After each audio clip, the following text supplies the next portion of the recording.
We've not got no need for your help. Have no fear, good man. Our labors shall be done quickly. The prowlers to be banished for good. Milton, look. Get out! In the flesh. Hail, Witcher. Let us go inside and greet you as befits an old friend. And you, fear not. We shall put an end to the rule of outlaws, soon.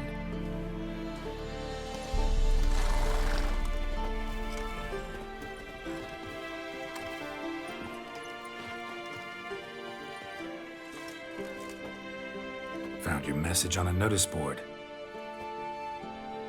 You see, Palmerin? I told you. The griffin at White Orchard. I knew that were we only to follow the tracks of its slayer, we would in the end find Geralt. Milton de Peyrac Peyrin and Palmerin de Lawnful. Good to see you both.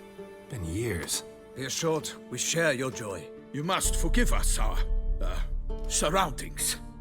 When we pledged to place the village under our protection, the village elder gave us this hut as our lodgings. He swore it is the best hut in the village. Get involved in some squabble?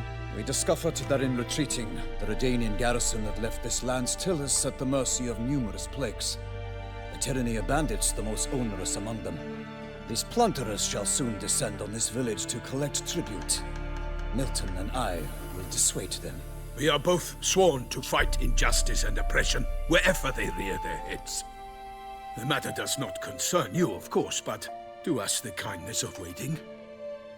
Once we have dealt with these marauders, we have a matter we must present to you.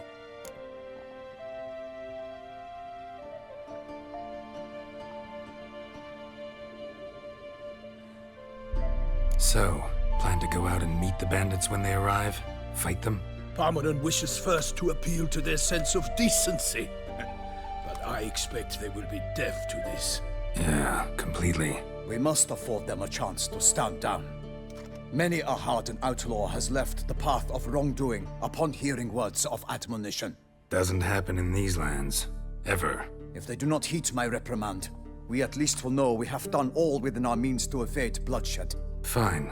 Naturally, I'll help when Palmerin's rhetoric falls on deaf ears. Excellent. Then we've but to wait for the rogues to arrive. They're coming! Hear that? Your bandits have arrived. Let us go out to greet them.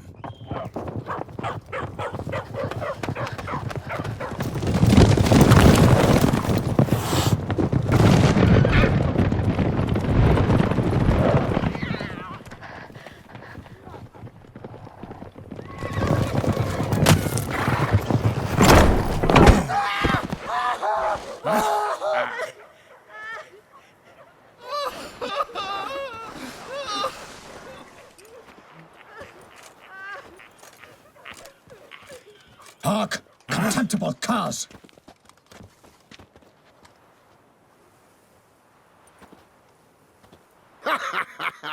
He mean us? I, Palmerin de Lawnfall, call upon you to repent.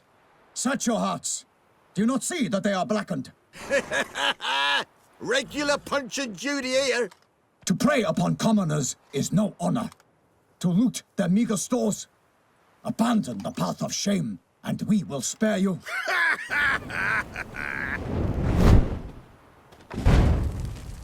Right good jest, that. Had us a laugh. Now, fuck off or we lose our patience and you lose something else. Nay, wait, Zorg. These lads are a lark. Mayhaps they know some tricks. Oi, players! Can you toss balls all loopity-like? Or do that thing where one spits fire while the other farts?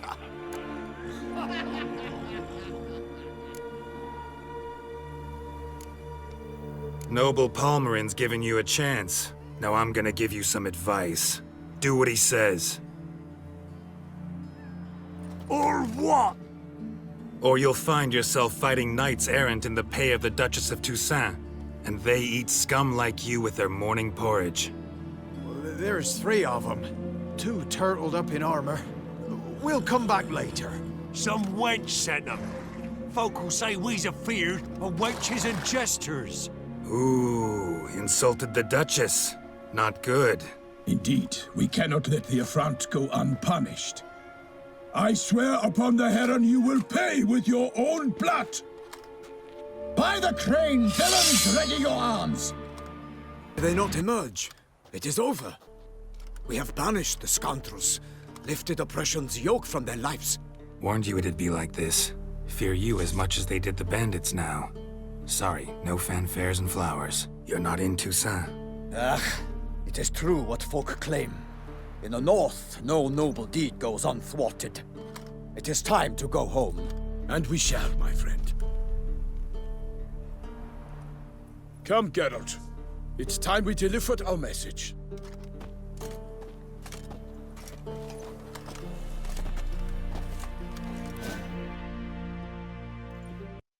So fess up. What brings you such a long way? We are to deliver Her Grace the Duchess's message in full, with all due ceremony. For tradition Is sacred in Toussaint. All right, fine. Most honorable Geralt, slayer of monsters and all evils nefarious, which prey on the defenseless of this world. Whereas never have you been known to deny help to the innocent, nor leave widows and orphans to fates undeserved. Answer you now our present summons. Free us from the beast which floods our streets with blood, and sows panic in the hearts of rich and poor alike. Come to our aid, Witcher. Thus humbly beseeches you the Star-Crossed City's most gracious protectress, Her Illustrious Highness, Duchess Anna Henrietta. Shall you answer her call?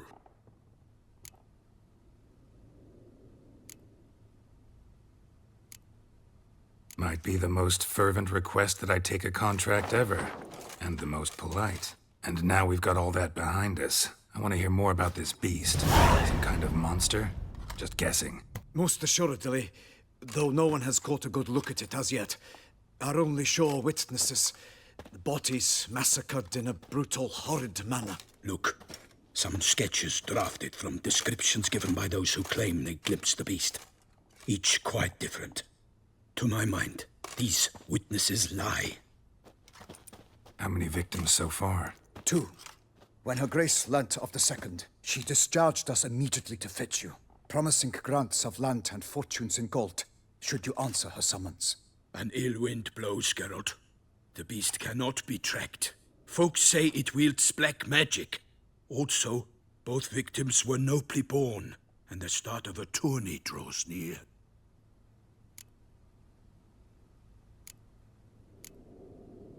I sometimes think back to all the contracts I've ever taken from sovereigns. Can't name hardly any where I came out ahead. You cannot be thinking to refuse. No. Just struck by a thought. How the Duchess can sometimes be... demanding. So you accept the contract? Excellent! We must set off at once. We long wanted this land searching for you, yet time is of the essence. Ready to go, soon as you're packed. Then post haste to Toussaint. To Toussaint!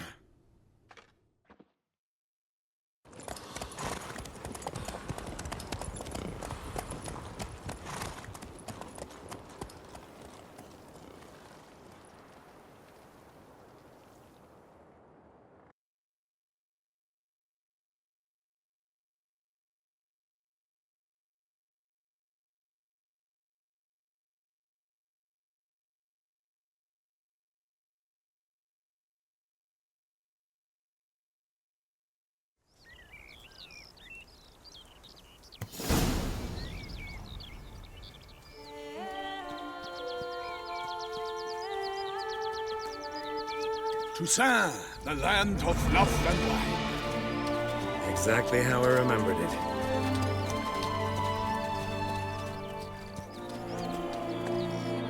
You will find Beauclair's changed some these past years. Walk about when you have the chance. You will see for yourself. To me, place always seemed straight out of a fairy tale. Knights errant, elven palaces. You insinuate that we are somehow odd? I shall prove you wrong. This I pledge on the Heron!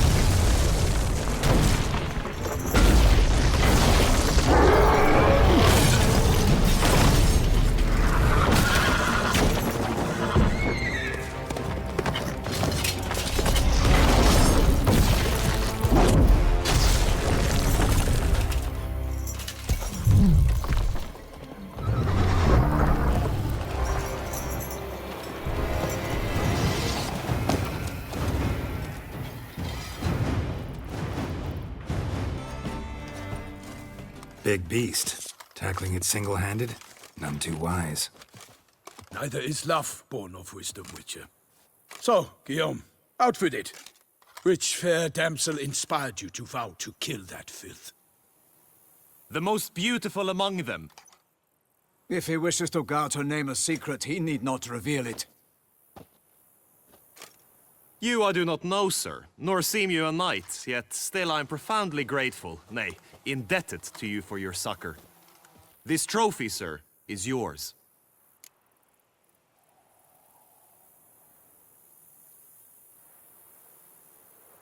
I'll take the trophy. Why not?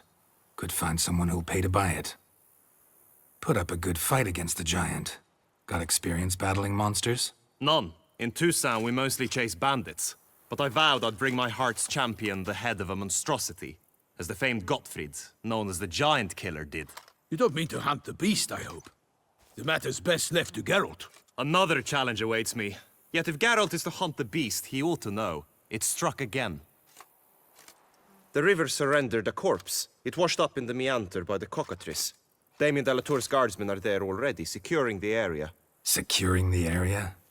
Better go there now before they trample any tracks, manhandle any evidence. Set forth, then. I shall ride for the city to inform her gracious magnificence that Geralt has arrived.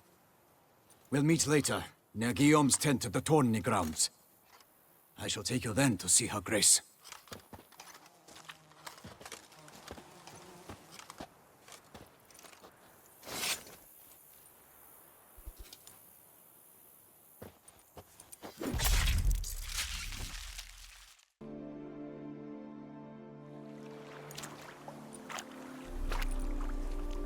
What now?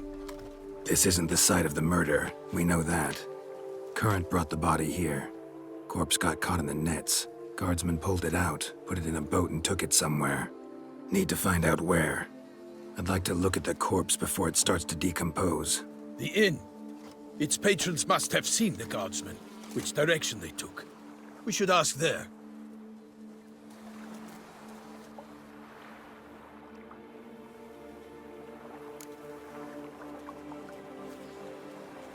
One thing. Found a handkerchief in the water. Monogrammed DLC. Mean anything to you? Delacroix? It cannot be. Was it he the beast slew? Seems so. Knew him well? Long past. We were close friends once, but our paths diverged.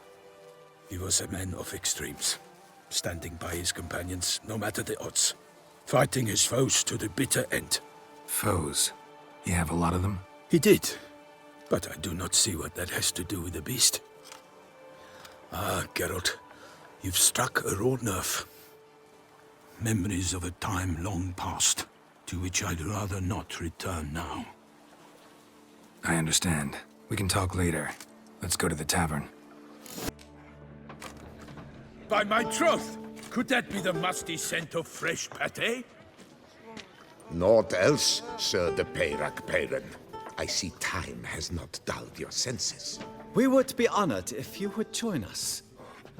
Your companion as well.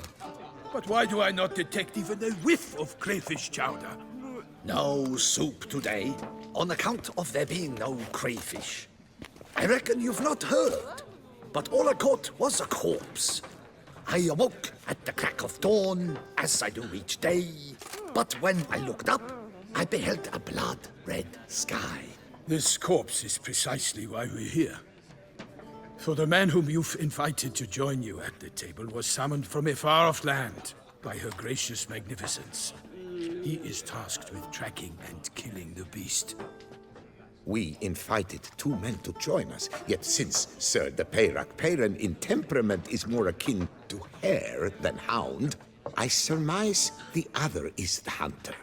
With whom do we have the pleasure?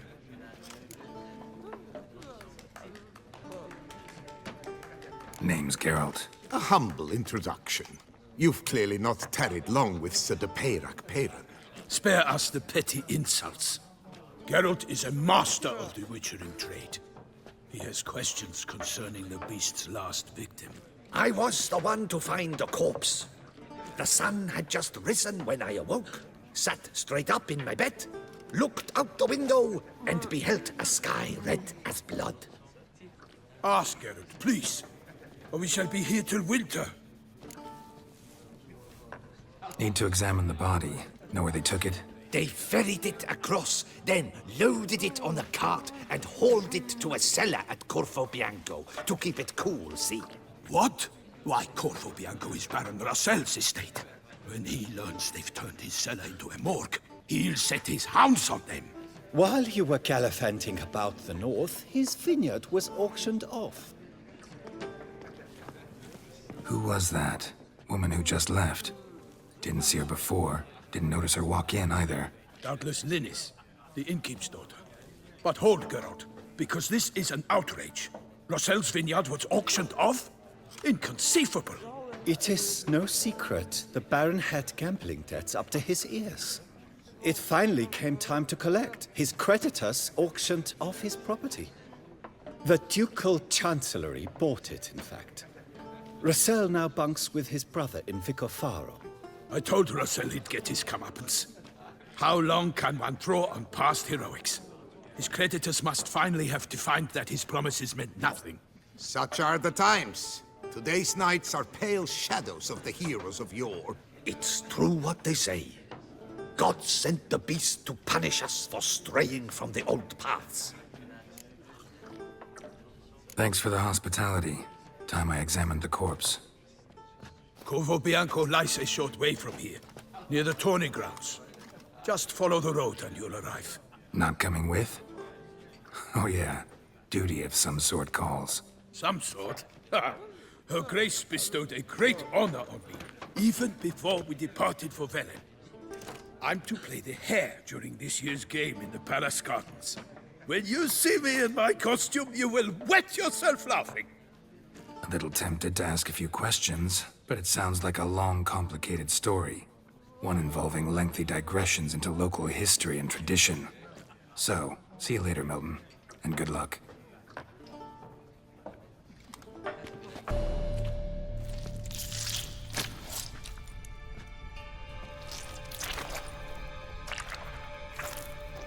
You. Saw you at the inn. I know what you are. Don't know why you killed these people, though. Clearly wasn't for their blood.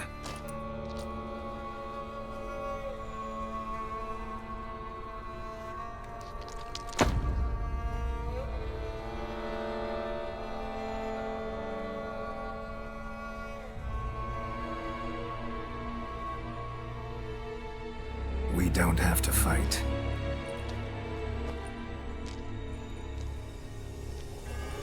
You are wrong.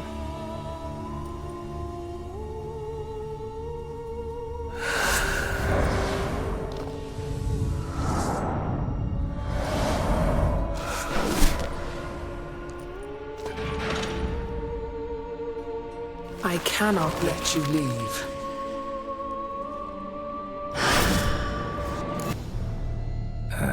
Stinks. Waterlogged. Both hands amputated. Body was quartered just as I thought. Laid in water for some time. Head swollen, and something took a few bites out of it. Something in the throat. A pouch, bulging with coins. Elfguardian florins, from several different provinces. If the murderer did this, means we're dealing with a sentient thinking beast.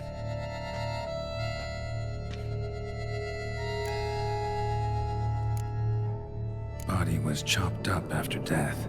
Blows struck with great force, but bones sliced through, not crushed. Creature that killed him had long claws, sharp as a witcher's blade. First sank its claws into the victim's heart. No Bruxa did this.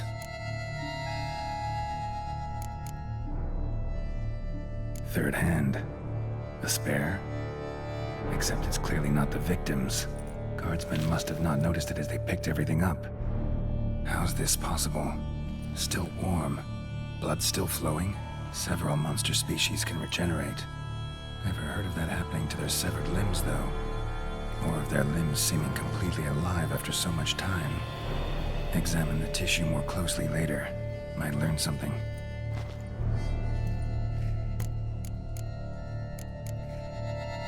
So, murderer was clearly a monster, but not a Bruxa.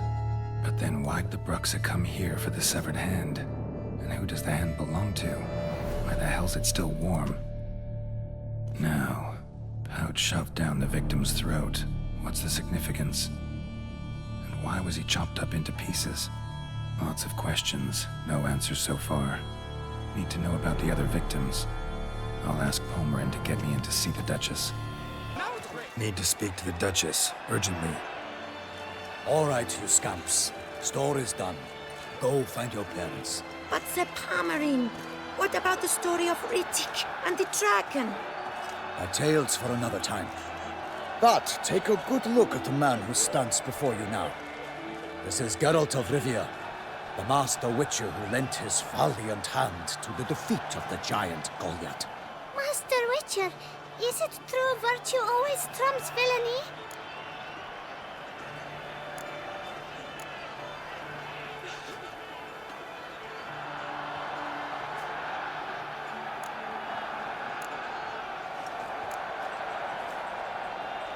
Much as we might not like it, virtue's got nothing to do with it. Victory goes to the stronger. So, is there no point to being virtuous? Not what I said. Then what's needed to vanquish villains? A sharp sword and some skill. But what if there's lots of villains and they've sharp swords too? And lots of skill? That's where virtue starts to matter. Because they say the gods reward the virtuous after death. Now, that will do for questions. Go find your parents. Her Enlightened Highness has doubtless arrived at the tourney grounds to watch the battle in the arena. If we hurry, we'll be in time to speak with her before the spectacle begins. Lead the way.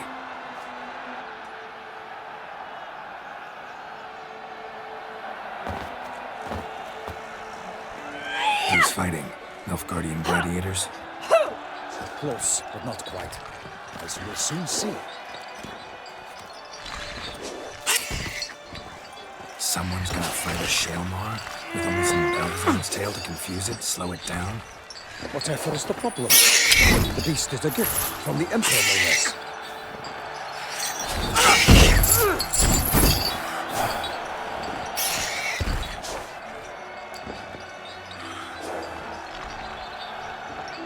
Shouldn't torment the beast. How would you like to be dumped in an arena, blindfolded with a string of bells dragging from your ass? Pity a monster. You, a witcher? I slay monsters who are a threat to humans. You're out to humiliate one to entertain a crowd. No knight will gain any glory from this.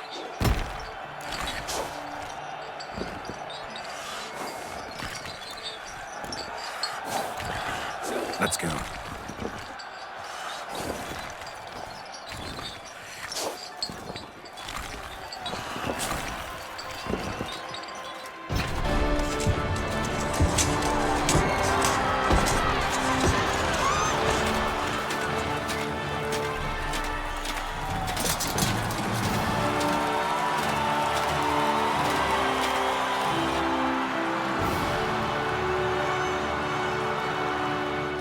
I dedicate my imminent victory to fair Lady Vivian.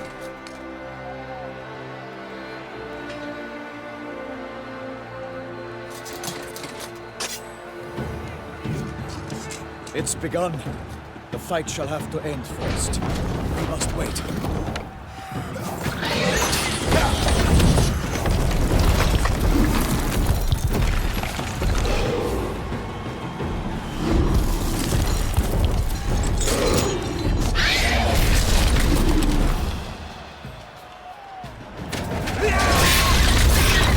Got a bad feeling about this.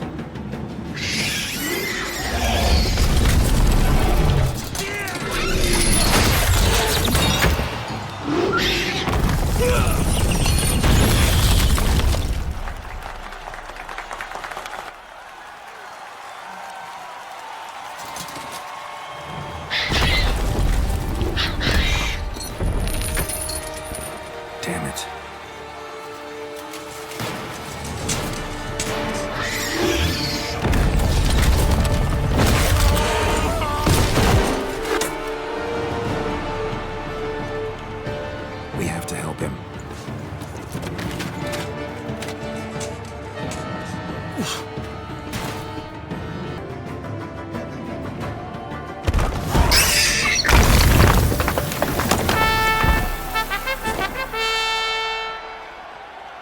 Selma lies defeated by Geralt of Rivia, master of the witchering trade. Behold, as the last gasps of life seep from the beast.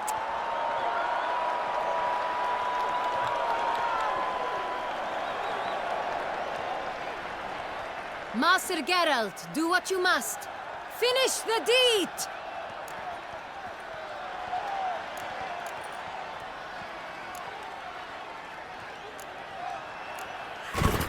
It suffered enough.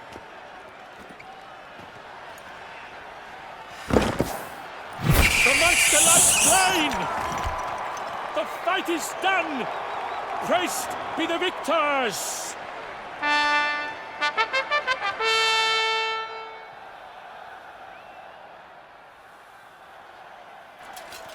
Forgive me. I am not as nimble as in my younger years. You fought bravely. Thanks for your help.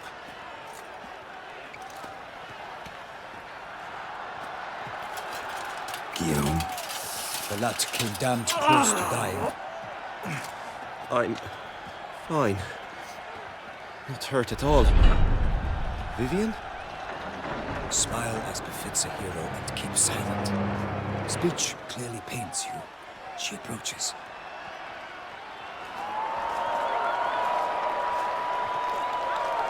Geralt, we must talk. Vivian. You shall talk later, in the medic's tent. Geralt, magnificent, breathtaking. Your Grace. We knew that to summon you was a brilliant idea. We are delighted, ravished to have struck upon it. And I'm truly, honored. See to our young hero. Hop, hop. For we must make off with Geralt. We should talk.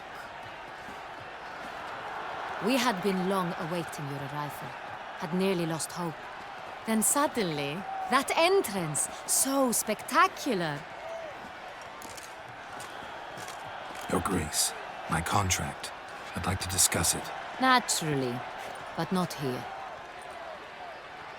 We shall need Damien. He led the investigation pending your arrival. But wherever could he be? Come, we must find him.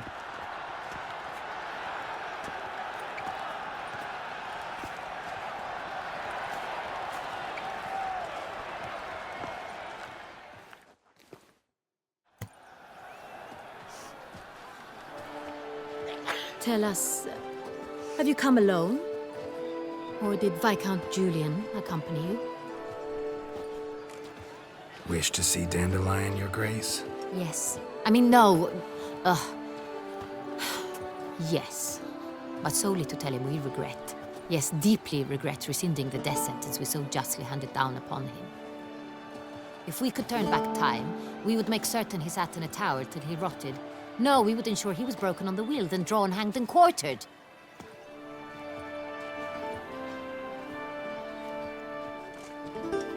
Ah, the very man we would entrust with these tasks. Damien de la Tour, captain of my personal guard. Your Grace. Witcher. Greetings. I examined the body of the beast's last victim. Might have found something. Need to analyze it. A quiet place, that's what I could use most right now. And maybe the help of an alchemist or a mage. Also like to hear all you know about the previous victims. Take it Sir de la Tour is my man for that. Firstly, call me Damien, please. Secondly, you should know I spoke against summoning you here. I've heard much about you. You bring trouble, or thus far have, always. And we've enough trouble as it is. Yet we are capable of defeating the beast on our own, without an outsider's help. I've no doubt about it. Damien, we settled the matter of the Witcher's employ some time past. Definitively. Since you have broached it nonetheless, let us discuss Geralt's pay. Are the legends true?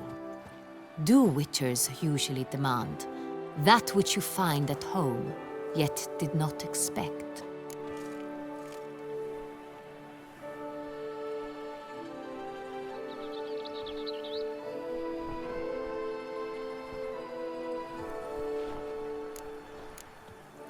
Yes, Your Grace.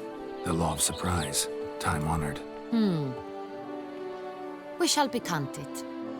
The surprises we encounter on a daily basis would be of no value to one such as you. What awaits at the palace are edicts to sign and portraits of suitors from far-off lands. I fear you would find little use for either. Thus, we've decided you shall receive the deed to a vineyard, Corvo Bianco, and the sum of coin. You will doubtless consider this adequate. Title to the vineyard shall be given to you at once. Surely you'll need lodgings while you hunt. The coin, however, will be yours only once you have slain the beast. Lovely, generous gesture, Your Grace. But Corvo Bianco, isn't it the Duchy's temporary morgue? Is it now? The Chancellery's bungled things again, we fear. Not to be left unsupervised for one instant. Yet, in its mood, a morgue should present minimal problems to a witcher. What's more, nothing enhances a wine's reputation better than a grim legend. Thank you, Your Grace. I accept the contract, of course. But as I said before, I'll need some information. How'd it start? Who was the first victim? Crespi was the first to die. He was famed once for his many glorious tournament victories. Then he grew old, hung up his sword, and took to winemaking. Crespi was not loved by the wine merchants. He was ruthless in business and thought to cheat many a time. He asked us for a dispensation from all court ceremonies. We did not grant it. We could not. Once you've taken the oath of a knight, you remain a knight till death. How'd he die? Where'd they find the body? Quite unusual, the circumstance. He was at a feast when suddenly one of his fellow feastgoers noticed he was missing. The town watch found him an hour later. On his hands and knees, propped against the town pillory, his sword hanging from his neck. He had died of wounds inflicted with claws, not a weapon. Blows of great force. So he died suddenly, but the body was on its knees, meaning someone posed it. So it seems. Second murder. Tell me what you know. In the city, there are certain nooks. No one reasonable ventures there after dark. Ramon Dulac's corpse was found in one such place. With the first murder, terror gripped the city. Its inhabitants grew wary, kept to safe areas. Consequently, news of the second victim came to us from a group of concerned cut-purses. Criminals fear the beast? Telling in a way. Take it you've excluded the possibility that Ramon died at the hands of these bandits. Do you believe me an amateur? Not hands, but claws killed Ramon Dulac. The wound was deep, clean. His body was found in the gutter, dressed in nightshirt and cap, a pillow placed under his head, and his sword replaced by a bed warmer. Ramon Dulac, a knight who but a dozen years past was an advisor to our father, the Duke. Someone went to a lot of trouble to make him look ridiculous. Maybe revenge was the motive. It's not out of the question. Dulac had shady dealings with the criminal underworld, but no one ever came forth with concrete proof of any misdoings. So, first two victims were knights, best years behind them. The same could be said of the third. Sir Delacroix was wont to claim that in modern times, knights face new challenges, enterprise being the latest addition to the chivalric virtues. He made a veritable fortune in the grain trade. Palmerin even nicknamed him Sir de la Stinchi. Found a coin pouch on his body. Contained florins dating from various times, hailing from different provinces of the Empire. Delacroix loved coin, true, but had no patience for numismatics. Lots of similarities between the victims. All the bodies were found in strange places under extraordinary circumstances. Seems the murderer, whoever or whatever it is, has some meaning to convey. These were honorable men. We are horrified by the disdain, the disrespect with which they were treated. These were knights of Toussaint. Blast it. Might be the point. From what you say, none was a model of virtue. Ever considered that's what the beast's trying to draw attention to? All the murdered men were knights who swore fealty to the 5 chivalric virtues.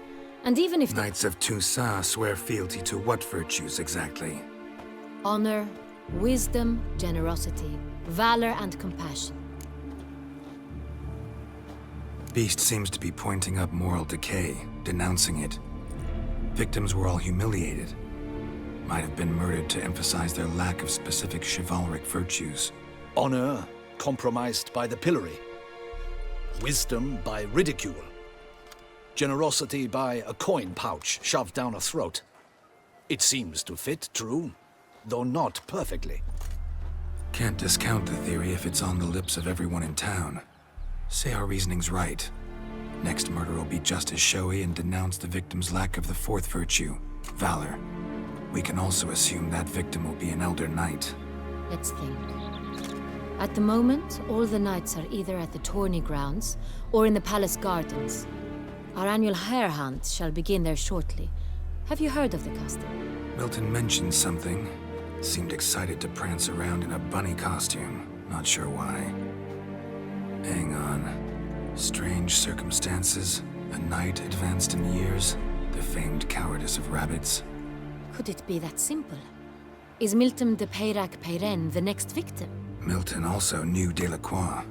Told me so down by the river. Damien! To miss something so obvious. De Peyrac-Peyren, Crespi, Delacroix, and Delac formed a knightly team. It was years ago, but... Your Grace, we need to find Milton, immediately. Rather problematic. You see, the garden entertainments are due to start, and he's disguised as the hare, hiding somewhere, waiting for some tipsy courtiers to find him. The hare's hiding place is a carefully guarded secret. We must call off the game, at once. First and foremost, we must remain calm. Damien, order the garden searched immediately, but discreetly. By no means can we disrupt the festivities. Panic will only incite the beast to strike sooner. And you, Witcher, follow me. My gardens, my night, I shall take the fall. A murder is out of the question. I will not allow it. Not near my palace. Horses? Ready our horses!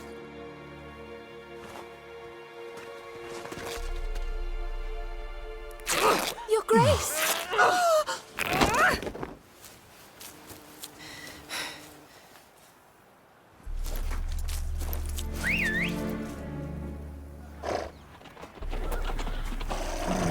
What the hell? Why, I should... Your Highness, I... Mind it doesn't get wrinkled. Onward!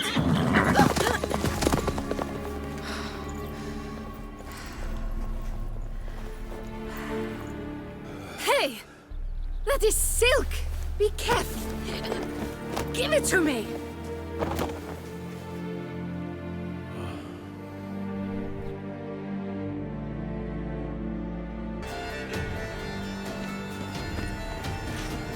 On second thought, through here.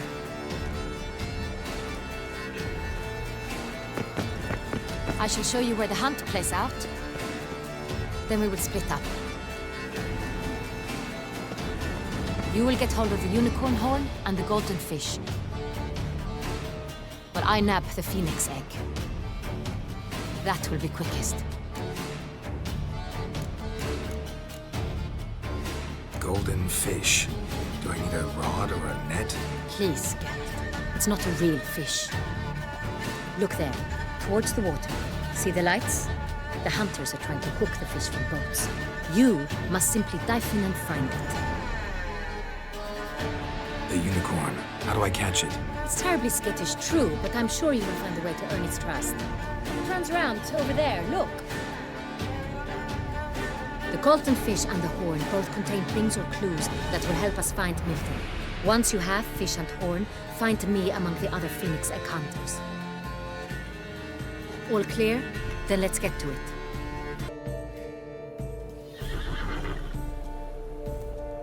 Perhaps an apple will work. Or some sweets. We would not be in this predicament, dear sister, were you still a virgin. Do you really wish to have this conversation again? Here and now? Hush, or you'll spook the beast. We shall try the sweets. Hey folks, gonna have to ruin your fun. Sorry. Who Who's that?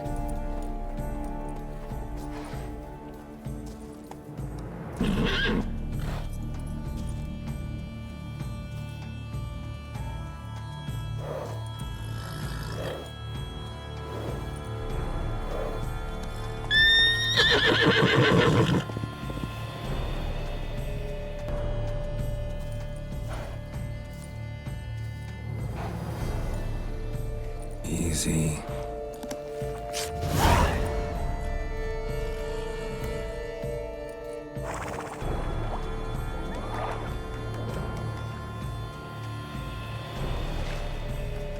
Hey, wait.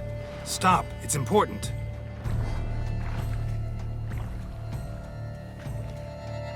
King Cormorant, sire, accept this offering we bring. Prithee cast upon us your merciful eye, and bear before us its secrets.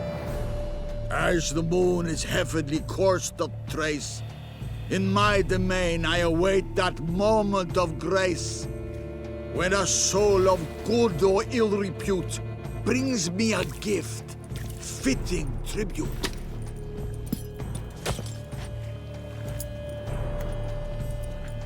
A key.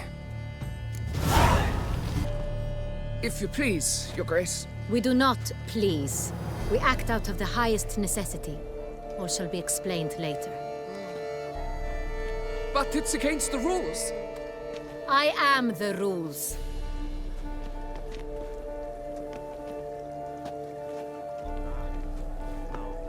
Geralt! At last. Got a key and a clue. And I've another. Show me yours. Who wrote this drivel? I begin like a groan, hollowed out with ease, then end like a mouse with a head of hard cheese.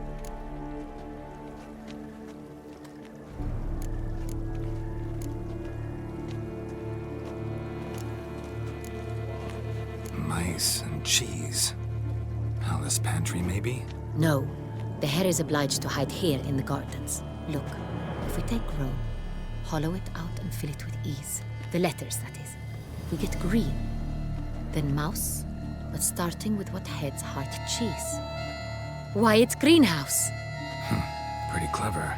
And it sounds right to me. There are several greenhouses in the gardens, but only one with a door that locks, and the key to it looks just like the one we found.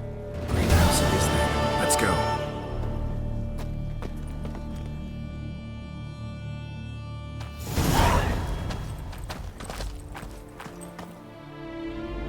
Wait here.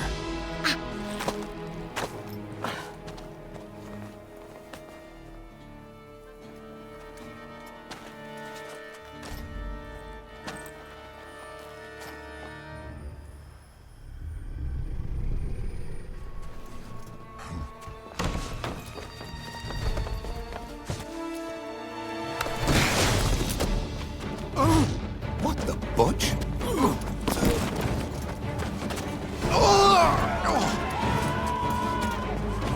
What was that?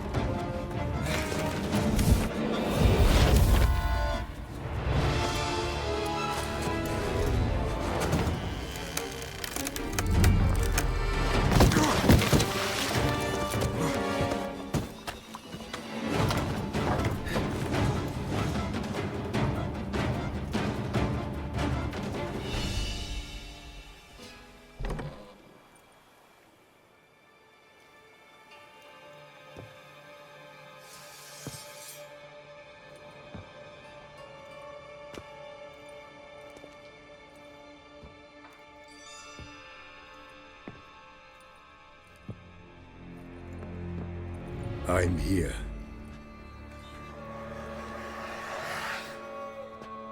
This belonged to you, maybe? It did, but you may keep it. I've a new one. I do not know you. I've done you no harm. Yet first you butchered a Bruxer who was dear to me. Now you pursue me. Why? You've killed 4 innocent people, at least. And you? How many innocents have you cut down?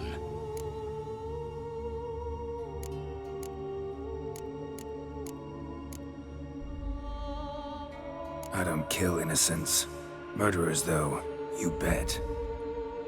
I'll soon be done. I've but one left. And you, should you not stand down. And once you're done, intend to leave? Go kill somewhere else? No. I intend to live. Happily ever after.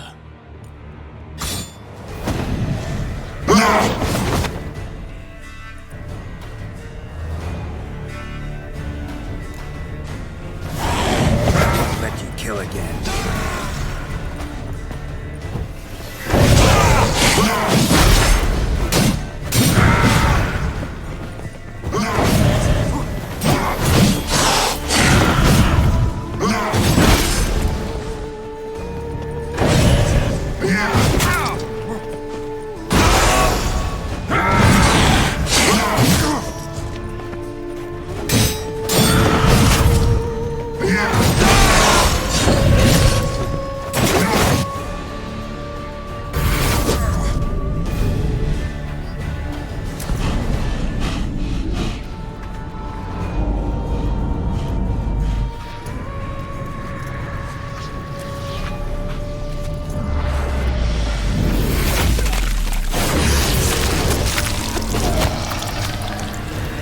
To stay where you were. Regenerate! I know you're in trouble. I can help. I'll help myself! No, he's my friend.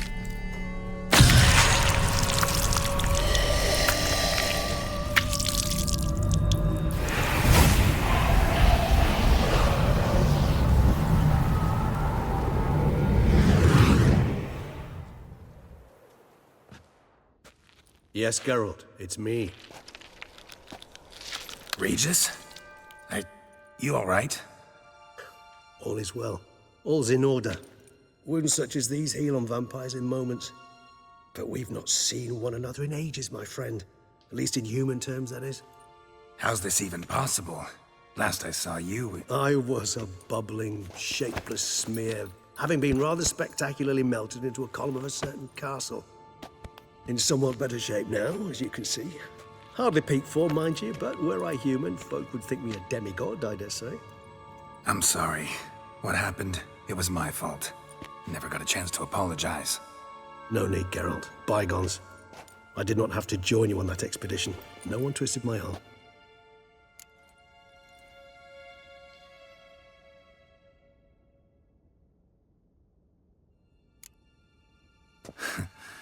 Local serial killer seems to obey you. Maybe you could talk him out of it, convince him to stop murdering. Why do you think I've come? It shall not be easy, as Dettlaff can be rather stubborn. Though you must certainly recall that neither do I surrender readily. So that's his name. He's your friend? You might call it that. Though Dettlaff is... how would you humans put it? More bestial than I am. But not to worry.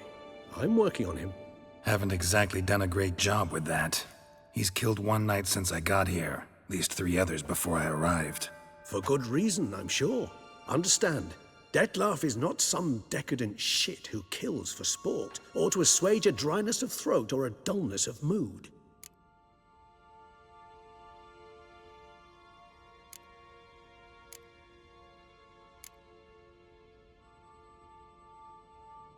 Seem pretty damn sure of that.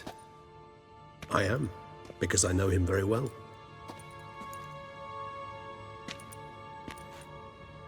Despite appearances to the contrary, you two are quite alike. You've both noble hearts, yet you both are wont to perform ignoble deeds. When circumstances force you to, of course. Remember the year 964? That was 3 centuries ago. Blind fear gripped Rivia, Lyria, and Spala. Women and children were dying. Their mutilated, dismembered corpses littered the fields. Brute of Lyria. Read about it. Chewed up almost 200, then fell to a common poacher supposedly armed with a dagger blessed by some prophet. It fell to Dettlaff, who then found a poacher asleep in the brush near his snares and dropped the fiend's corpse at his feet. And thus, a legend was born.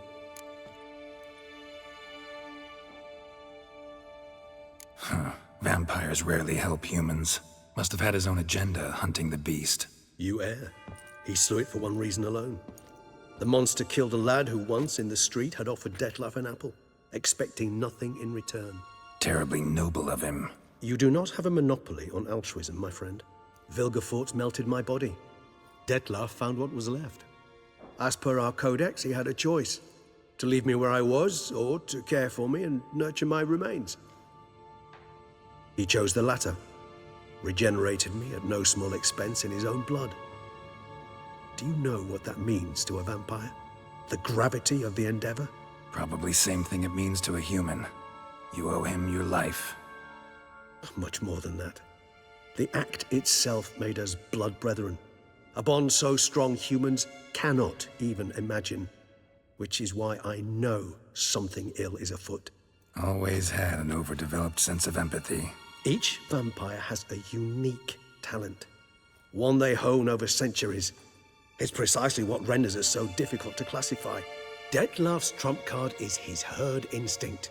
His tribal propensity. In point of fact, he prefers the company of lesser vampires and shuns that of humans. If he walks among you, killing egregiously, it can only mean something's upset him, immensely. Gotta find him, before something upsets him even more, and all Beauclair is awash with blood. Well, we share a cause then, just like the old days. Not entirely. I mean, when I find him, you know. I know you've a contract on his head. Yet your true task is to stop the beast killing, not necessarily to kill the beast, am I right? All in all, sure. Let us find him. By the time we do, I hope I'll have convinced you Detlef is no monster. Fine, all right already. But for now, evidence is stacking up against him.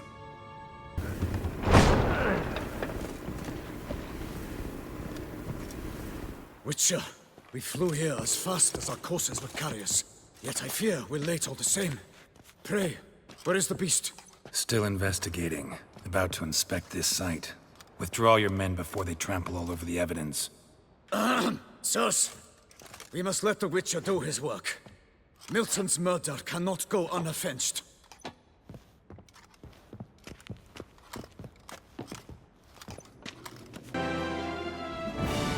I recently came across the mention of one Professor Moreau, a scholar in Beauclair, who conducted research into Witcher mutations. Though the details are rather murky, as is the location of the scholar's laboratory, his journal could contain more information. It lies buried with him in his tomb. I enclose a map I found in the book I happened upon. Though less than completely legible, I trust it will prove useful nonetheless. I felt this matter could prove of some importance to you, thus I dispatched this letter without delay. Whatever you decide, please take exceedingly good care of yourself. Your Yen. A professor who studied Witcher mutations. Might actually be worth looking into.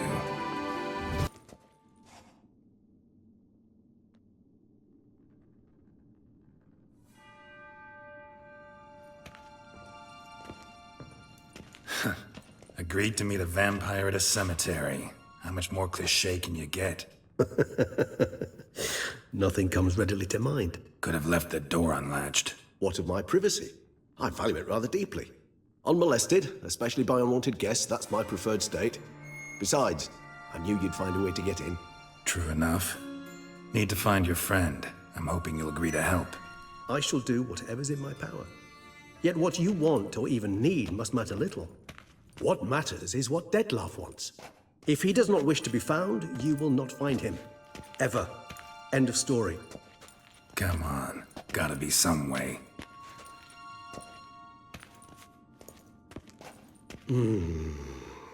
Vampires can evade detection by the senses, and no divination magic works on us. Even the most precise megascope would be useless. And this? Could this help? Wherever did you get that? Off one of the beast's victims, found by a bend in the river. Body was chopped in pieces. 3 of those pieces were hands. Hand with the ring seemed the odd one out. Abruxa had taken an interest in it.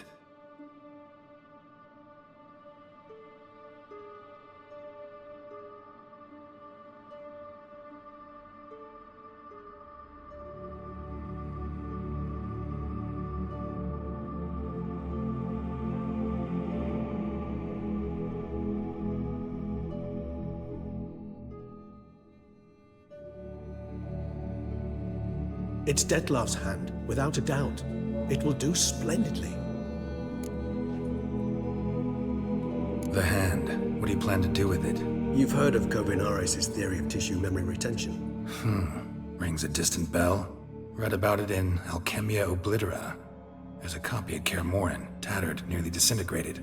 But if memory serves, Kovinaris never managed to prove it worked. He did prove it, just never managed to publish his findings. He and I corresponded, you see, after we became friends. Thus, I know he completed his research and performed the first tests. It's complicated, so without delving into details, it is possible to use any piece of tissue to reconstruct what a whole body experienced. How's it work? We need any special equipment? We must brew a decoction which Kovinaris gave a rather poetic name, resonance. Once imbibed, it sends one into a trance similar to that induced by narcotics. This triggers visions of events linked to strong emotions experienced by the tissue's owner. Picture it as dreaming a fragment of someone's life. Any chance we might see what Dettlaff was doing just before he lost his hand? Indeed. Though I also hope resonance will reveal the location of Dettlaff's hideout. Ring's pretty intriguing. Made of no metal I've ever seen. And the ornamentation. It comes from our home, where we lived before the conjunction of spheres. It's actually mine. I received it from a dear old friend. You might call him a humanist. He saw us vampires as guests here, guests who owe their hosts, meaning you humans of the elder races, respect. Respect? Meaning not to treat us like cattle to be slaughtered for food? Precisely. And the reason why I, in turn, gave it to Dettlaff. To remind him of the ideals my old friend championed. Kovinaris spent half his life proving his theory. Wild guess. Making a dose of resonance won't be easy. You guessed correctly. In addition to Dettlaff's tissue, we shall need a powerful occipital lobe stimulant. Effectively a poison, to make one susceptible to visions. Well, got a few ingredients to choose from. Unfortunately, all are pretty rare. There's Mamoon glands, but closest ones I know of are in Vizima. A spotted white saliva would also serve, but they were cold to extinction over a century ago. Could go with a kobold's eyes, but the creatures are sentient. Rather not gouge one's eyes out. Given that we lack the time to sleuth this out ourselves, permit me to summon some help.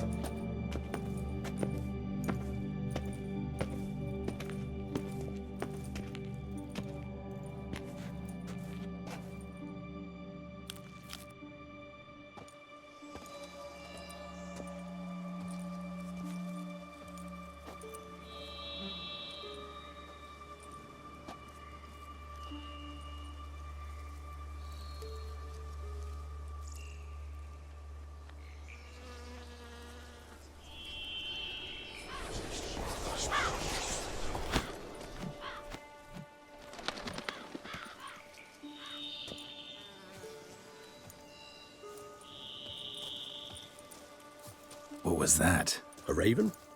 Rather a common sight at this latitude. Very intelligent fowl.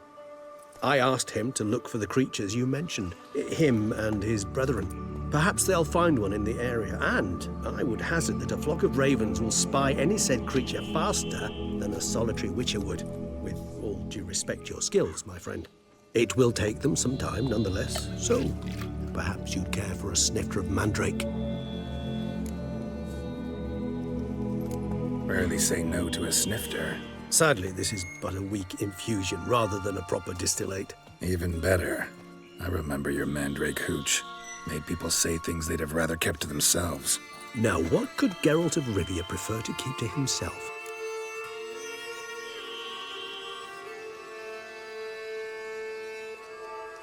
Guess you missed my point, Regis.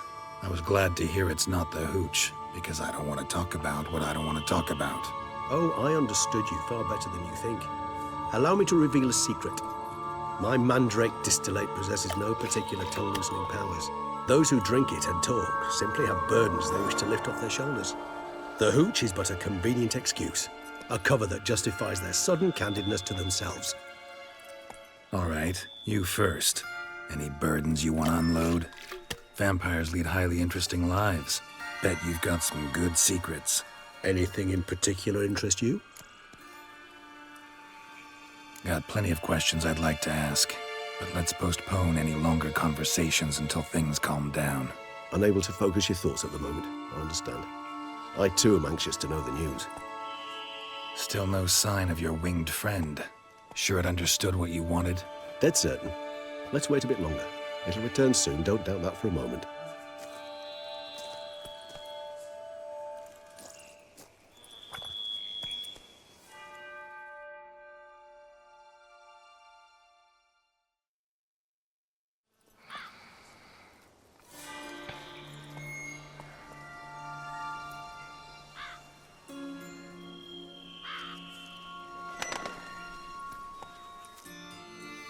Ever vigilant, even in his sleep. Quite vampire-like, in fact. Are you absolutely certain they don't administer a few of our genes during the trial of the grasses?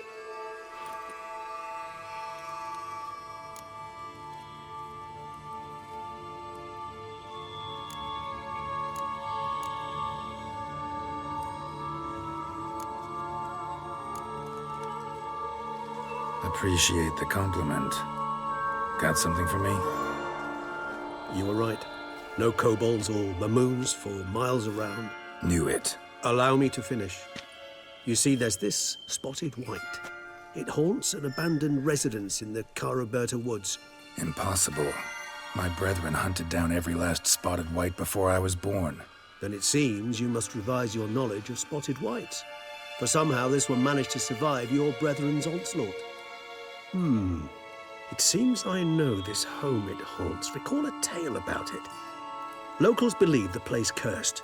Perhaps that's how the white survived, entirely unmolested.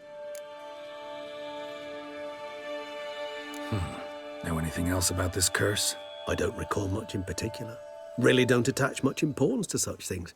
It was mentioned to me as an anecdote, no more. Come on, search your memory. Something, anything could be important. I believe it had a relation to hunger, or, perhaps greed, rapacity. Someone was punished for something...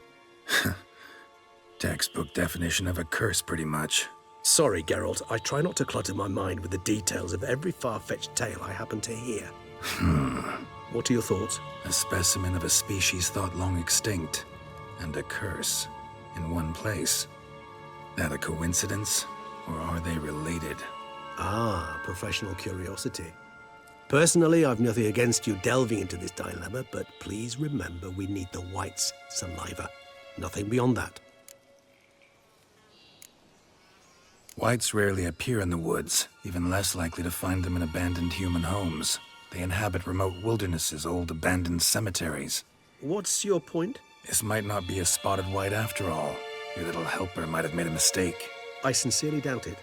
Ravens are devilishly intelligent creatures, and they've highly developed observational skills. What exactly did they observe? The area around the estate. It's covered in spoons. Spoons? Spare me the skeptical smile. I'm but the bearer of this news. Or perhaps this spotted white is a hoarder. Or the spoons are somehow related to the curse. Let's do this. Start making your decoction while I go get some saliva from that white. Uses it in its brews.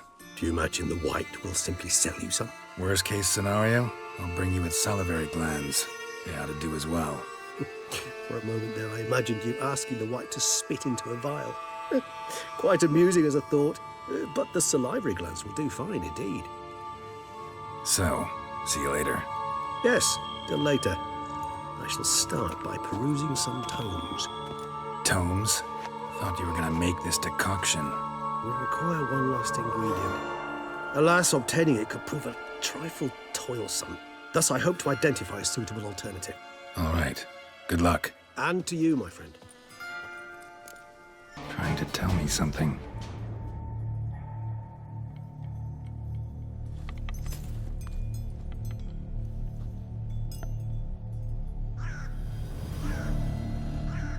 None shall sit and dine with you at your table. No spoon you have shall say to you, never again shall you wish to spy your reflection in the mirror. Sounds like a curse, all right.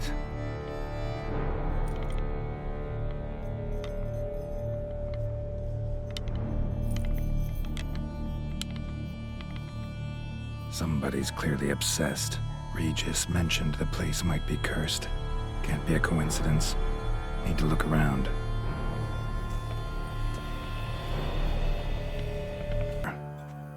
Need a spot that'll let me observe the cauldron.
Think your friend's hand'll make for a nice broth? You've clearly honed your sense of humor.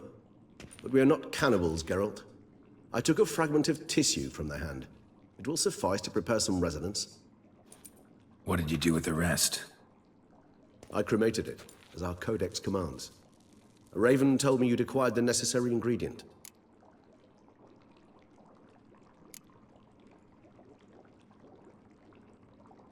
Pretty helpful creatures. Call on them often? I try not to overdo it. But they can be so useful. As they were now, when I merely needed to be sure I could arrive in time should things go sour. Managed fine alone, but thanks for the thought. Gonna need much longer to finish brewing resonance? Mentioned a last ingredient, too. What about that? That, I fear, might prove troublesome. You see, to use the concoction to summon the memories of one, the solution must contain the blood of another specimen of the same species. Shouldn't be a problem. I happen to know a higher vampire who should be willing to help. Right, Regis? It's not that simple, I'm afraid. While you were away, I tried my damnedest to identify a replacement, but alas, none such exists. Not sure I understand what the problem is. Can't we just draw some of your blood? The blood must be in an agitated state. As I'm certain you know, higher vampires can change their corporeal shell. As our flesh changes, so does our blood's chemical composition. To make a long story short, I shall need to induce in myself a state of strong psychokinetic arousal. In brief, madness, rabidity. And that stands to be very, very dangerous.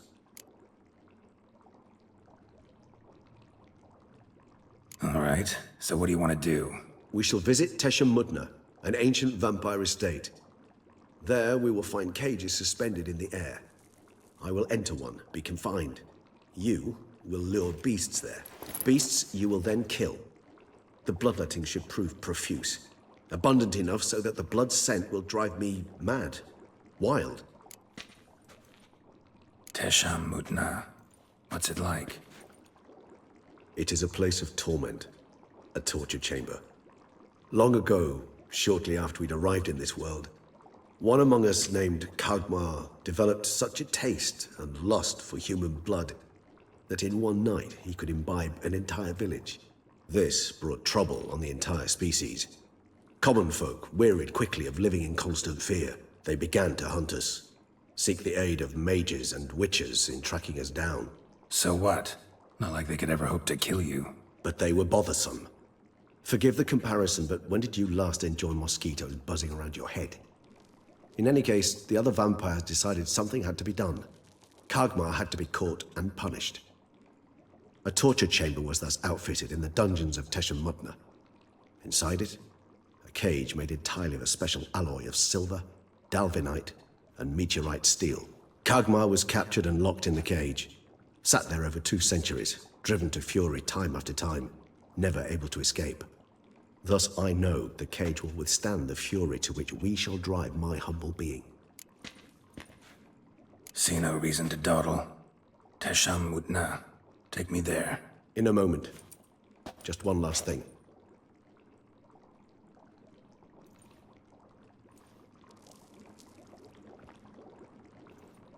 What was that? Blood. Oh, the last favor the Raven did me. I've also taken some Sancurium, a solution that sharpens one's sense of smell. 1 drop of blood shall smell like a gallon to me now. You crazy? You're a recovering addict. Your outrage warms my heart, Geralt. But you must remain calm. I had no choice.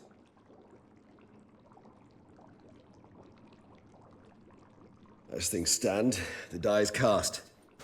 High time we set off for Tesham Mutna. My head's spinning already, and you're starting to smell quite tasty. And you're starting to scare me.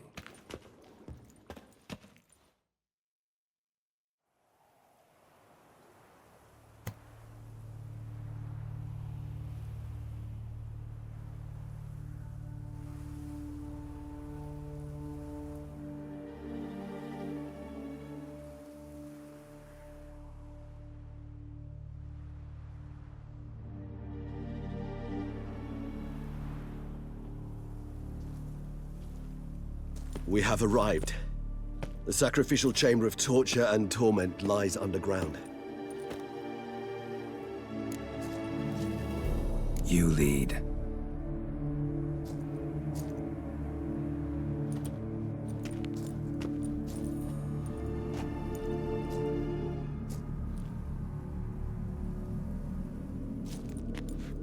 Scurvers must be getting close to their feeding ground. Correct. I told you there'd be danger.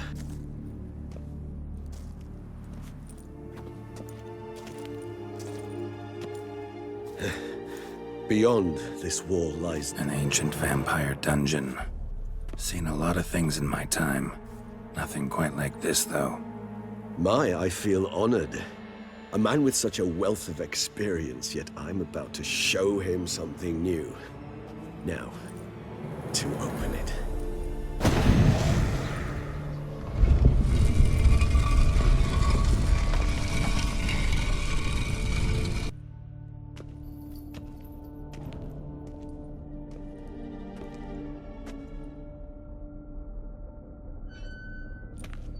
Charming place.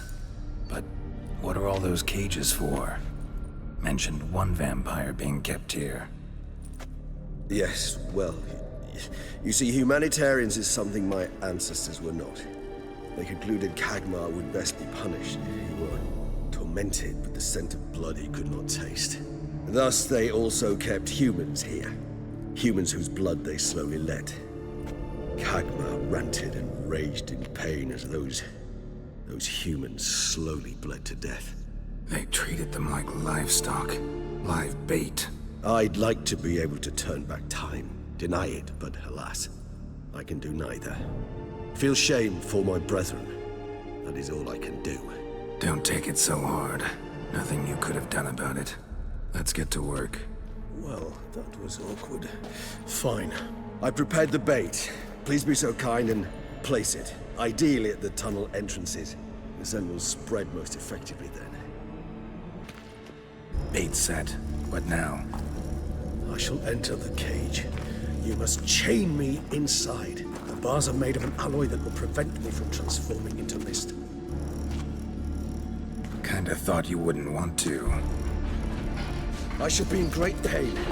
My sole thought being to stop that pain. I cannot know what I will do.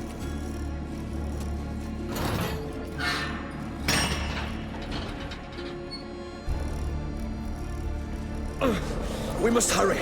The beasts have caught the scent. Also, my head started spinning. That the blood? Someone who's never experienced a vampire's bloodlust. does not know the true meaning of thirst.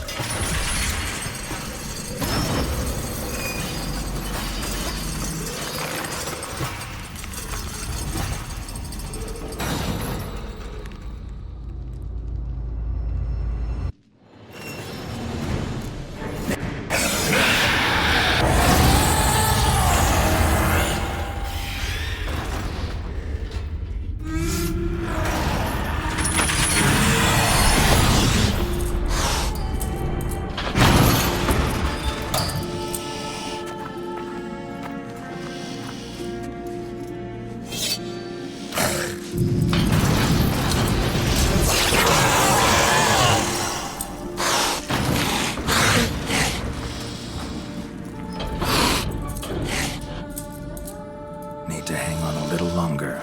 Blood'll dry in a few hours. Scent won't bother you.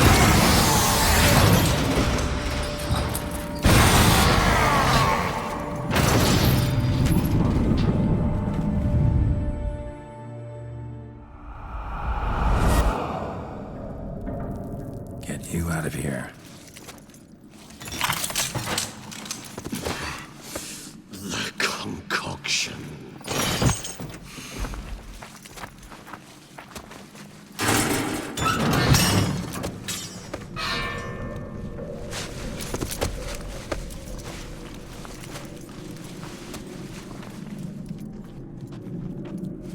You can't finish it in this state. Tell me how. I'll help you.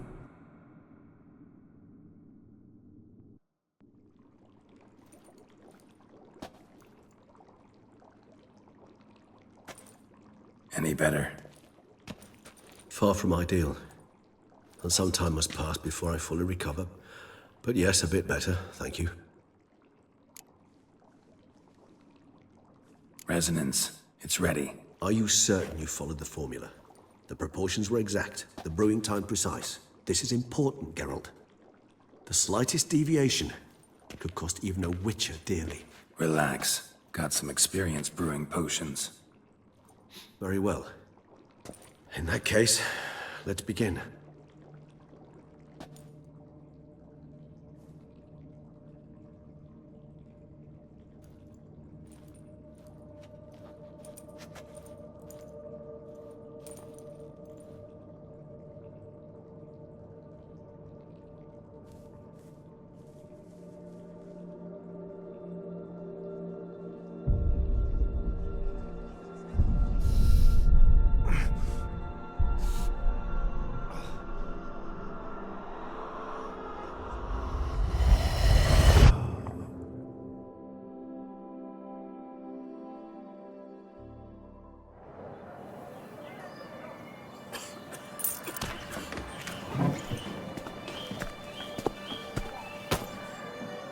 Excuse me. Actually, let me take a minute. You jumped the queue, sir. But Count, sir, you must understand. I've a meeting. Sir, you were next. Please, take a seat. This gentleman was here first. Step down or you shall regret it. Ah, fails to realize he was your friend, Count.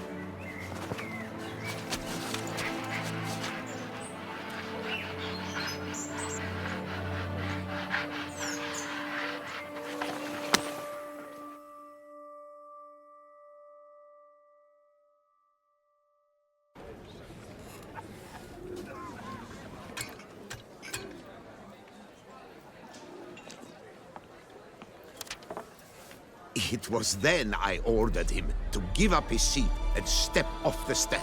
If only you'd seen his face. We got him good, didn't we, Detlef?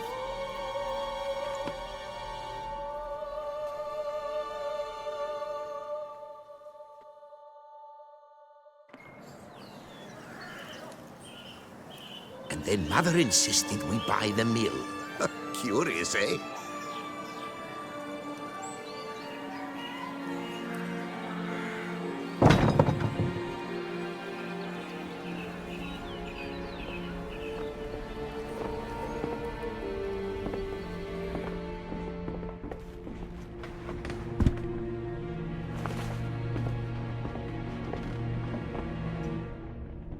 But at least I've a yarn to spin for friends and associates. Forgive me. What?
Awake at last. You ride like a squirrel caught in a snare. I'd begun to fear they were death throes, that you'd departed. Sure wasn't pleasant, but it worked. What did you see? Delacroix. His death did not come easy. Seems Detlaff had made friends with him, still killed him, and chopped up his corpse. And he was overcome with fury, remorse, cut off the hand that had committed the murder. Interesting. And entirely unlike the Detlaff I know. See anything else? There was something. Showed up twice in the vision. A bootblack stand. Detlaff first met Delacroix there. Went back after the murder, actually. Peculiar. Stand was somewhere in the Port District. And the bootblack acted as if he knew Detlaff. That would be even odder. Perhaps we should have a chat with the lad. Though I would expect no breakthroughs. It's our only lead. I'll go talk to him. Coming with? I shall join you later if it's no trouble. I don't yet feel strong enough to venture out. That's fair. Rest up. Be back as soon as I learn anything.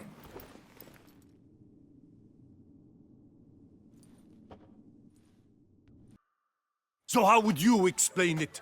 Whether it pours for a week or the sun bakes our pates, we've always mud up to our ankles here. You can't blame me for Beauclair's fickle weather. Fickle weather? I've seen you. You empty your chamber pot in front of our shop each morn, so folks will dirty their boots, go to you to get them cleaned. A far-fetched conspiracy theory, sirs.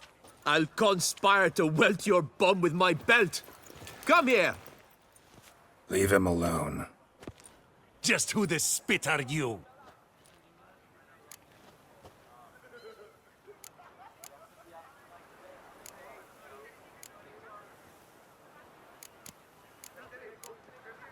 All you need to know is, long as I'm here, you're not gonna touch the boy. Is that so? Then we'll come find him once you're gone. Try it, and I'll find you. Is that a threat? Yep. Leave the kid be and piss off. Oh no. No northern sheep dittler insults us. We'll pummel the swine first, then spank the piglet. Get him!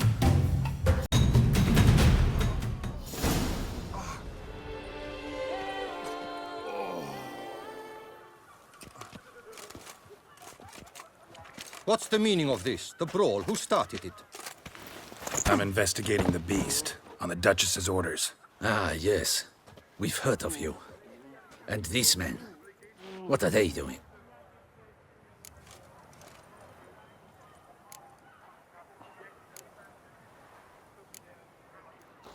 Obstructing my investigation.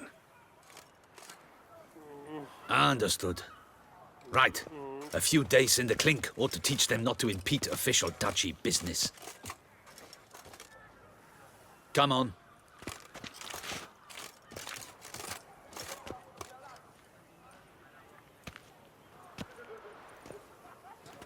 You're very good with your fists, sir. Wouldn't be looking for work, would you? We'd make a fine duo. Listen, I'm interested in a certain gentleman. Wait, wait! Before we get to talking, please, take a seat. But my boots are clean. In this city, no boots are clean unless they just come off my stand. A seat, sir, please.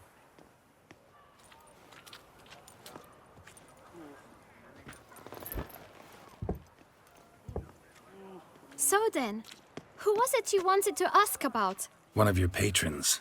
Tall, elegant black frock. Not from around here. An arrival? Indeed. I hear a faint bell ringing. A modest sum might make it sing out loud and clear. How much? Let's say 500 crowns. What? Gotta be kidding me. What would you even do with that kind of coin? Expand my venture. I'm sure you can imagine. Have a proper stand with a big sign. I want a new box too. New polishes, new brushes. And if I've enough coin left, I'll buy a share in a launderer's. Get wastewater for free. Got it all planned out. I should think so. Capital is all I require.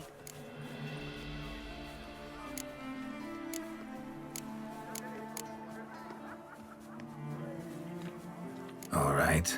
Let's see if we can't figure something out.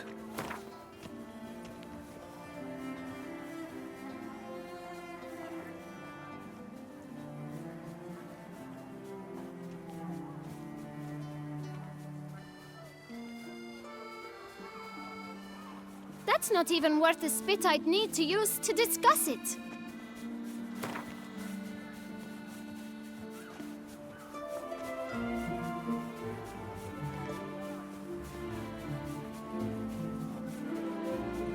Ah, see?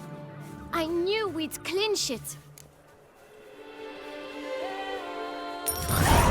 Guess I can agree to that. 1,000 thanks. I shan't forget it.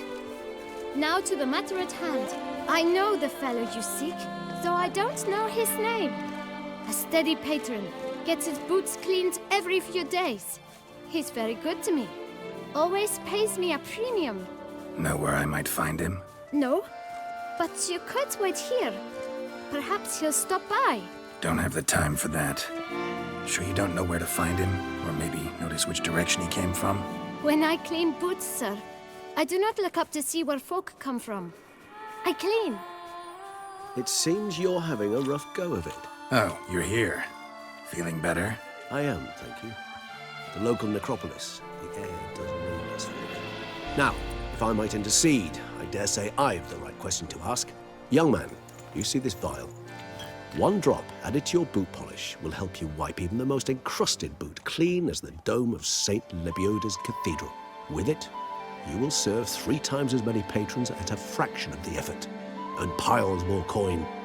I'm prepared to give you this vial if you tell me where the man we seek lives. But you won't hurt him, will you? The gentleman's art, true, but he's kind. In point of fact, he's a friend. Yet we had a falling out of sorts and would like to straighten matters out.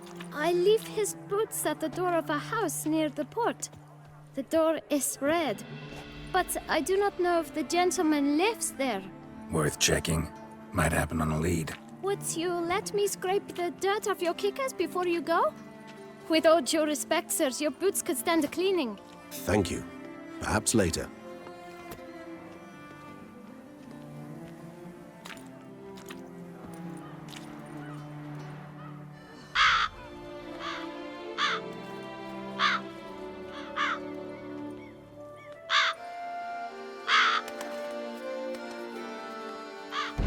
Won't budge.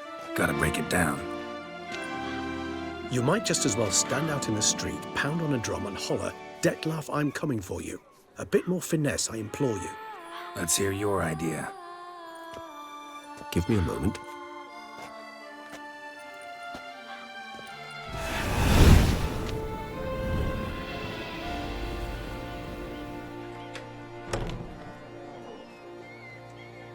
Nice. Ever consider becoming a burglar? Skill like that'd come in awful handy. I considered it briefly, but ultimately concluded it would be terribly dull. Come.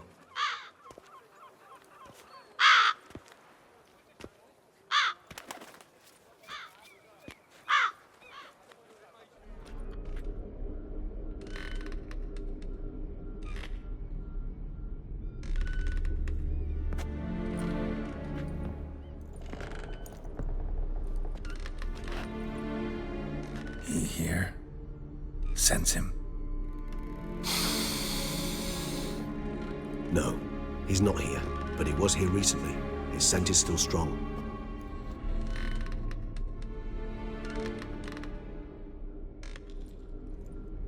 Let's look around.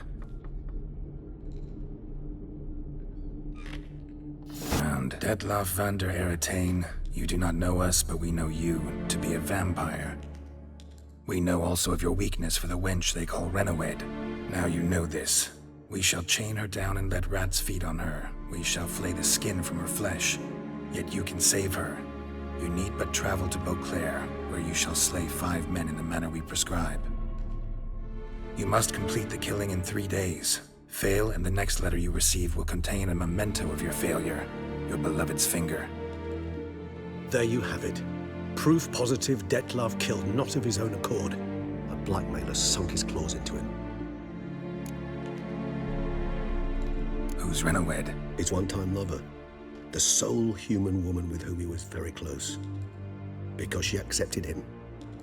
With her aid and care, he found a place for himself in this hostile world. She began the work that I strive to continue. Ever meet her? Never had the pleasure, alas. She deserted him a time before he came round to save me, though he always claims she'd gone missing. Take it you have your doubts. I know humans better than he does. Their capacity to be disloyal, dishonest. I also know she took her things. Not something one associates with the kidnapped, or those who disappear against their will. I'll save you the trouble of asking. No, I don't know why she left. I can, however, hazard a guess that Detlav grew angry one day, showed another, more monstrous side. Detlav's anger could frighten anyone off, though most who see it get no chance to flee. Detlav have trouble letting go, accepting that she'd left him? Is that so hard to believe? Do you know no humans who've struggled with just such a thing? And Detlav is so much more emotional than most humans. Not only was she his beloved, his lover, his mate, she was a member of his pack. And one never leaves one's pack voluntarily. Even if Renowed did abandon him that time, looks like someone's actually kidnapped her this time. Hard to argue with that. And hard to foresee what he's prepared to do to free her, get her back. He's prepared to kill, that's clear. As would you be for Yennefer. He kills for he cares for her deeply. And that blood, those individuals, they mean nothing to him. Yeah, I get it now. He's out to rescue a female from his pack. Exactly. Right, so someone's blackmailing him. We know that. Still have no idea who. Need to look around some more.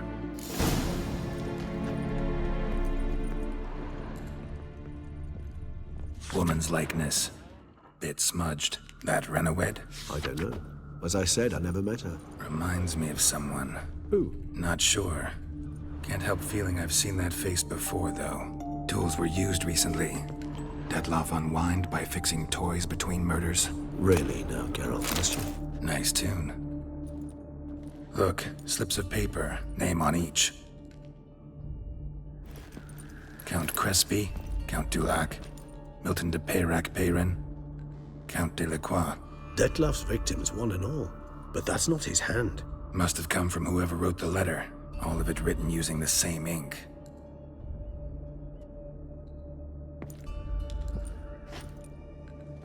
See the color? Ink was dyed with cinnabarite. Rare mineral, pretty much found only in Nazaire. But I fear it means very little. Anyone could have imported such ink. Fair enough. Still worth remembering.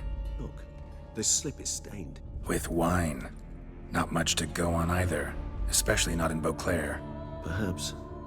Yet perhaps also worth remembering. Let's sum up what we know. Seems Detlav's being blackmailed.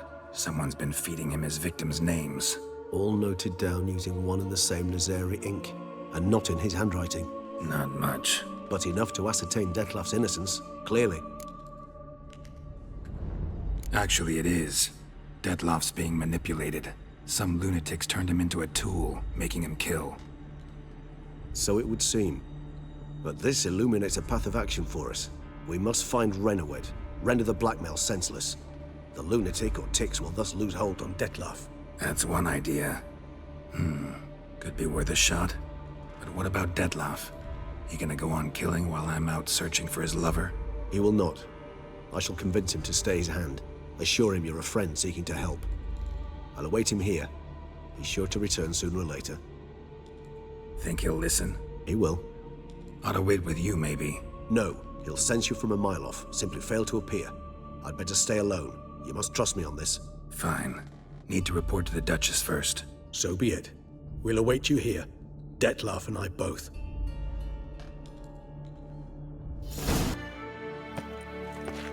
Geralt of Rivia, Master Witcher.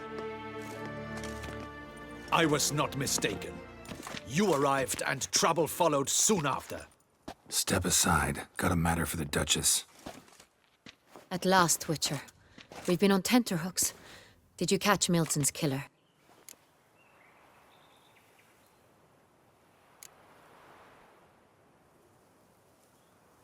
Case is more serious than we thought. The beast? I couldn't kill it. Didn't manage. We sent you after a monster, and you return with nothing? We are very disappointed. Situation's not quite that simple. Beast's a powerful vampire. Ha! Is this a problem? Is it too much for a witcher? A monster slayer? But everyone knows how to end a vampire. Draw him by trick into sunlight. Or arm yourself with ample garlic and drive a stake through its heart. Garlic's useless against vampires. Sun and stakes don't hurt him either. Those methods, pure invention. Only work in legends and fables. And buckthorn? When I was a child, Grandmama Ademarta always claimed buckthorn drives off vampires. Silver sword's your best option for keeping them at bay. But it won't get the job done, because only a higher vampire can truly kill another of its kind. Excuses. Ha! Your Grace, I shall assemble a battue. Bring the matter to its end at once. The Witcher need but tell us where to find this monster.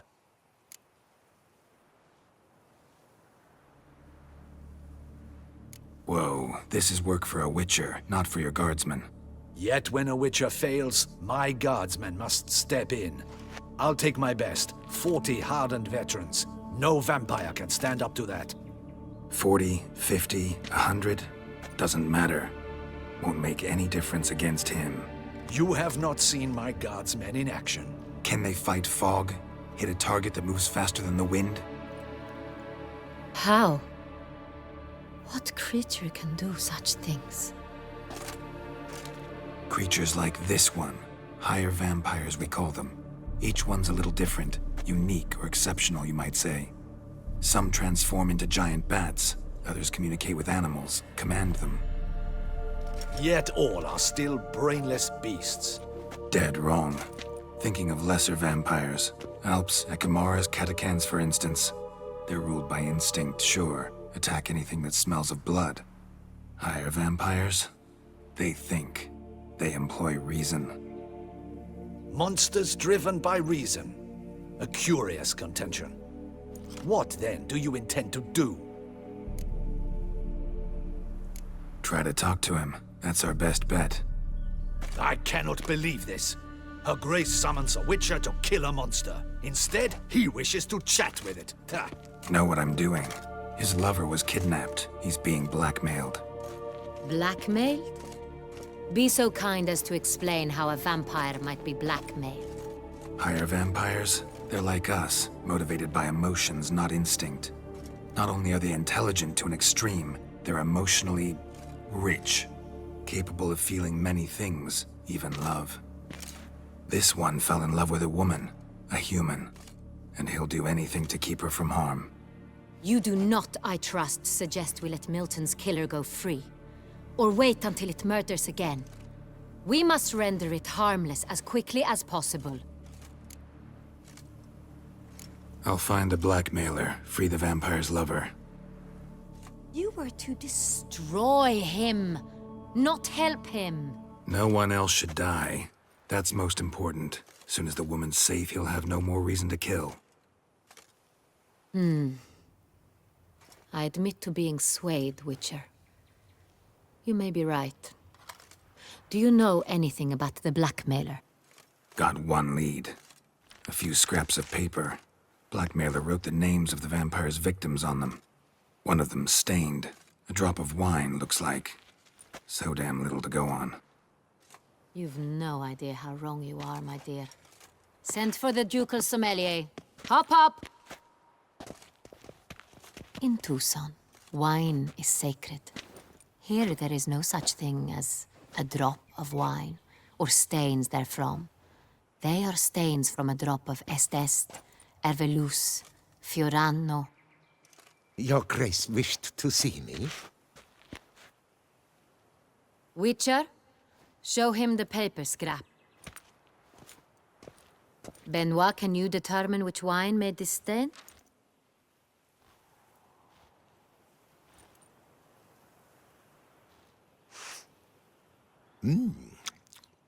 Yes, yes.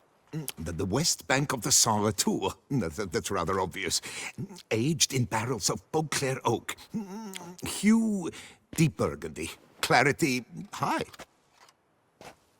It's simple. Saint Real, the 1269 vintage. That's impossible. The wine is produced at Castel Ravello, especially and exclusively for the ducal table. Perhaps some Saint Real was stolen. We must go to the vineyard, see if there's not been an incident. Wait. Your Grace wants to go with me? Out of the question.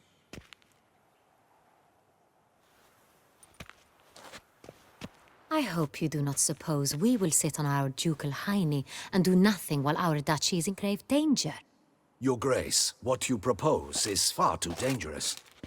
The Witcher should go alone. It pleases me to see you gentlemen finally agree on something. But I've made my decision. We shall go, accompanied by the best possible escorts. You, Captain, and Geralt. We will travel incognito. We've no wish to give the court any reason to gossip. For the duration of this mission, I release you from your obligation to adhere to court protocol. In short, from now on, I am Anna Henrietta, not your Grace. Yes, Your Grace. Witcher, are you ready?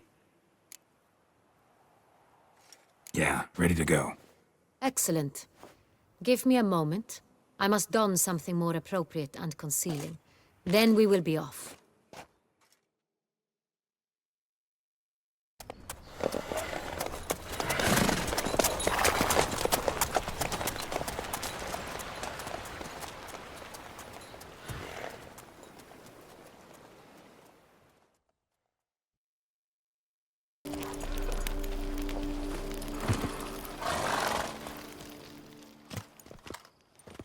Captain de la Tour, we did not expect any visitors from the palace.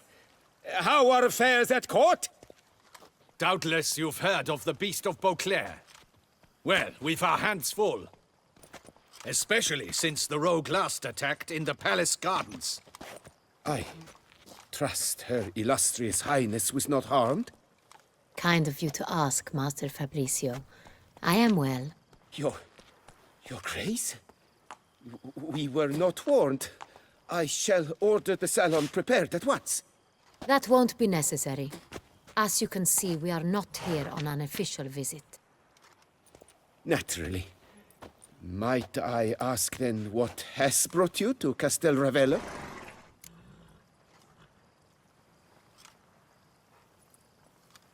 Came to see you. Got some questions. In this land, it is seen as polite to introduce oneself before asking any questions.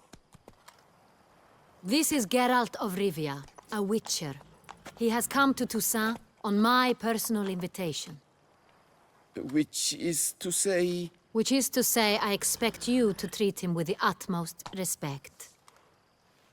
Of course, Your Grace. Did you hear that, Witcher? Fabricio will be delighted to answer your every question. Want to talk about Saint Real? I am at your service. The Saint-Réal. How many vineyard workers have access to it? One might say only I do. Not like you make the wine all alone. At least a dozen others work here. I see you've little notion how wine is made. Grapes travel a long road before they become Saint-Réal. The workers assist me only to the stage of fermentation. I see to the maceration personally and let no one near the fat. Workers, again, assist me during barreling, but then I seal the aging barrels myself, each and every one. The wine lies in the cellar, gains character. Once this process is complete, it becomes Saint-Réal. And as it happens, only I have the key to the cellar in question. Who hauls the barrels to the palace? We've our own garrison. Guards who have served here for years and would answer with their heads for the wine. We'll not get anywhere asking questions, I see. It's a waste of time. Your Grace? How am I to understand this? Master Fabricio, we have proof someone's gained access to Saint-Réal. Someone who should not have, which means one of two things. Either you lie to our face, or you are an idiot who has had wine stolen from under his nose and not even realized it. In either case, you shall answer for it. But... Silence! And listen. I shall inspect the barrels in person, thus giving you time to reflect. When I return, I expect to hear answers. Remind me, where is the Saint-Réal stored? In the main cellar, around the corner. I'll show you. I shall find it. Give me the key to the cellar and wait here. Oh, of course, Your Grace. Here it is. Come, Witcher.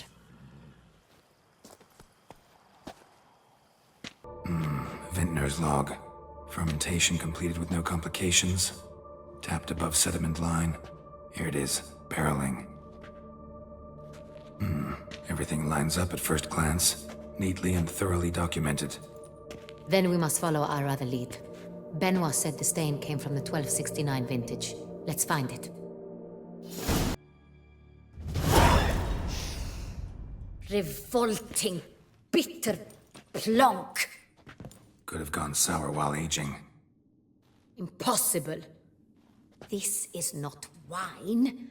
This is contaminated refuse that should never have made it into a barrel.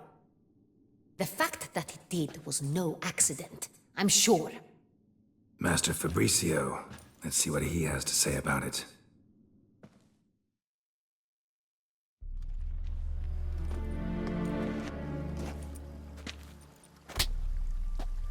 Master Fabricio, I am very disappointed.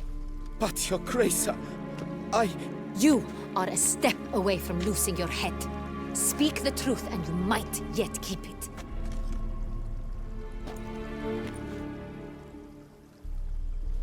I admit it. I sold a barrel of Saint-Réal. I beg you to forgive me. Why did you do it? I couldn't resist. The sum they offered, it was enormous. I gave in. Is what I provide not enough? I wished to buy back my family's estate. For here, nothing is truly mine. I've a roof over my head, ample food to eat, but what is a nobleman without land of his own? I shall tell you everything, if you agree to show me mercy. Who'd you sell the wine to? A few weeks past at the pheasantry, a rich nobleman approached me. He called himself a diplomat, well connected at court. He suggested we embark on an enterprise. Some of his clients had offered dizzying sums for even a drop of Saint-Réal. He was to serve as intermediary. This man's name? He never revealed it. He was tall, black-haired, and spoke with a foreign lilt. He claimed to hail from Sintra. I've no Sintrian aristocrat at court. Wine itself. How'd you hand it over? We met under the cover of darkness in the ruins of Fort Astre. A dozen or so men came to collect. Armed men. The kind that stink of trouble. I had hauled the barrel there. They transferred it to their cart, and we went our separate ways. That's it? That the last you ever saw of them? That is to say, a few days passed. A messenger arrived. He said they wished to buy another barrel and, well, I've prepared it. Have it ready to deliver. That's enough. Know all we need to know. Your Grace, I beg your forgiveness. Get out of my sight. Captain, have your men take Master Fabrizio to the dungeon. He must answer for his crime. High treason the charge. What now, Witcher? We set a trap. Need to catch the wine thieves. Sintrian Noble could be our blackmailer. Next, transport. I'll take it to Fort Astra. Damien and his soldiers will cover me. For once, I agree with you. We will do as you say. Let me know when you are ready. See no reason to wait. Let's get going. We will set out now. Position ourselves before you arrive. You take the cart and meet us there. Fine. When the handoff begins, watch for my signal.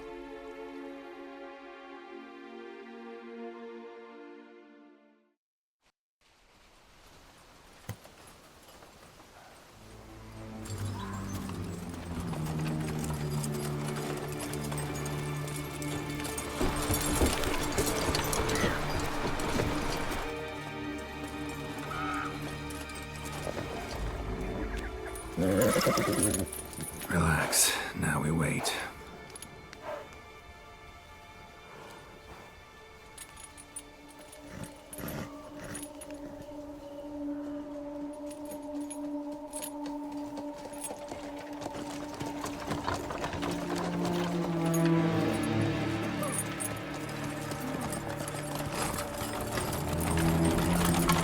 Ah, our favorite vintner.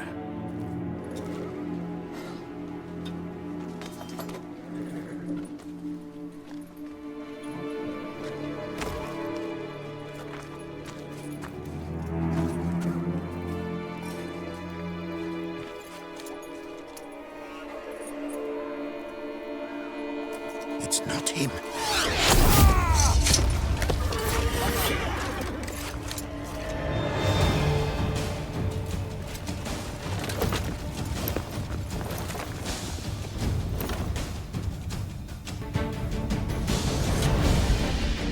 Is it just me, or did we agree you'd wait for my signal? That was the plan, but... Great shot. Good thing you reacted. Can't say how that would have ended otherwise. At your service. It was a good fight. We managed to capture one of the scoundrels. Let's ask him a few questions. Come on. Witcher, a moment. I was wrong about you.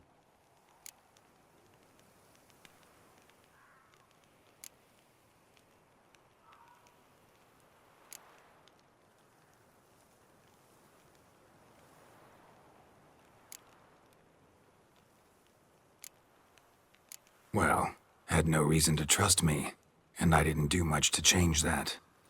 True. You are not the most endearing of men. At any rate, I see the effort you put forth. And I appreciate it. Let us go to her grace. She awaits nearby.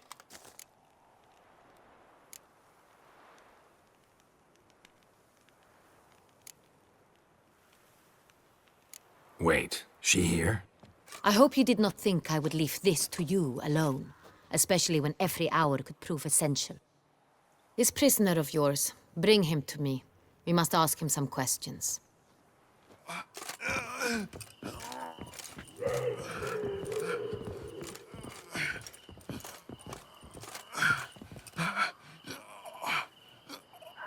Captain, do the honors. Who sent you? His name is Dog. They say he plowed your mother. Once again, who sent you? Your nun's lover. They call it... Wait. He doesn't wish to speak. He needn't. I can think of several other ways he can be helpful. I'm certain the Witcher will need bait to lure the beast of Beauclair. What?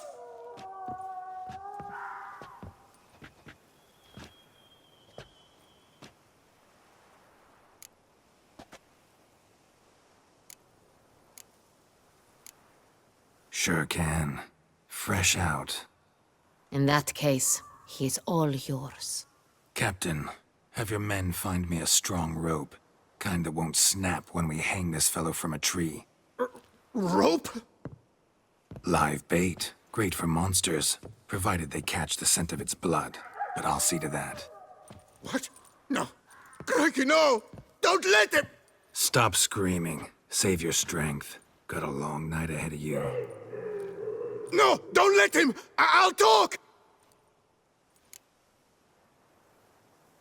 Who hired you? He'll kill me! Oughta be worried about me right now. Who is he?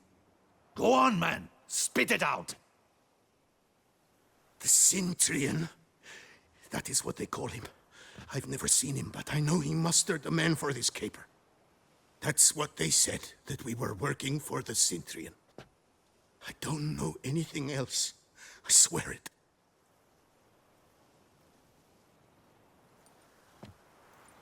Take him away. Throw him in the dungeon. He shall await trial there. Captain, we ride to town.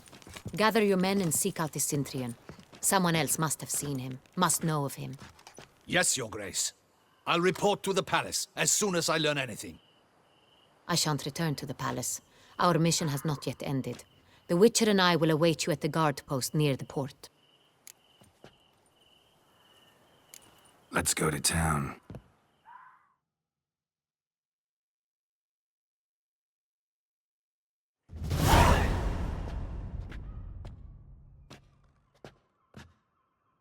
He's late. Relax, he'll come. There's something I'd like to know. How can you be so damned calm? Side effect of my mutations.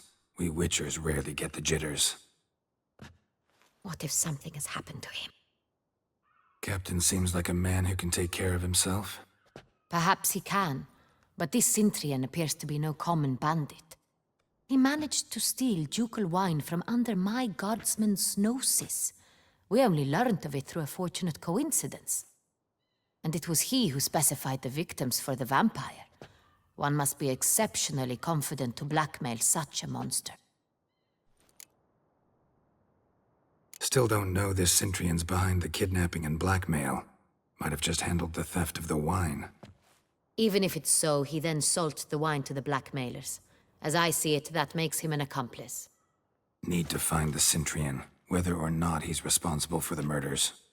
Even if none of it's his doing, he could still know our blackmailer's identity. Besides, it's one thing to know who ordered the killings. Other thing entirely, and just as important, is why they...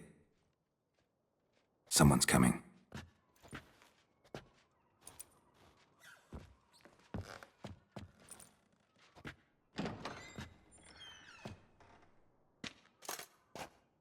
Captain, why so long?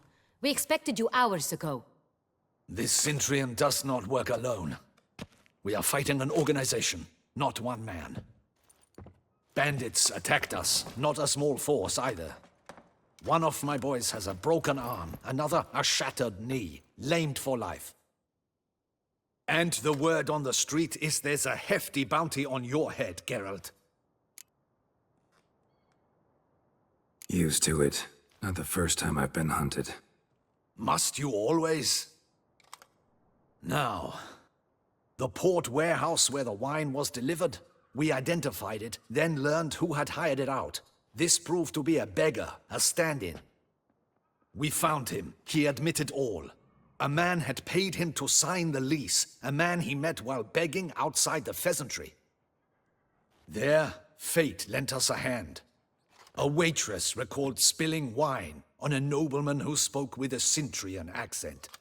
What did he look like? Her description was not helpful. Handsome, well-dressed, with a beard. No distinguishing marks. This could be anyone.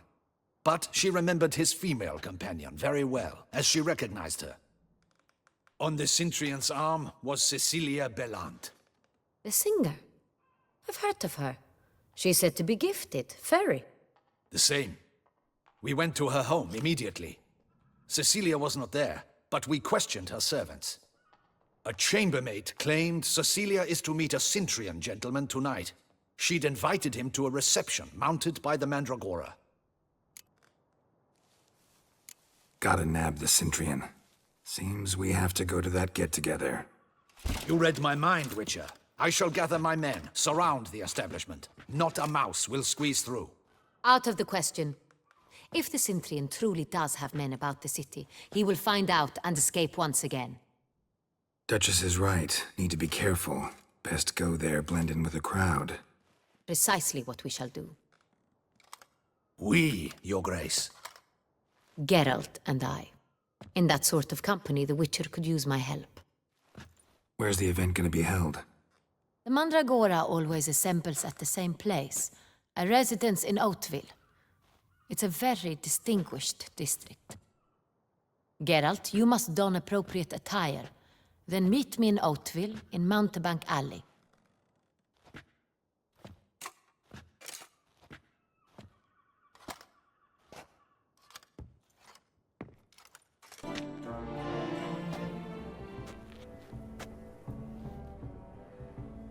Late. Now, why does that not surprise me?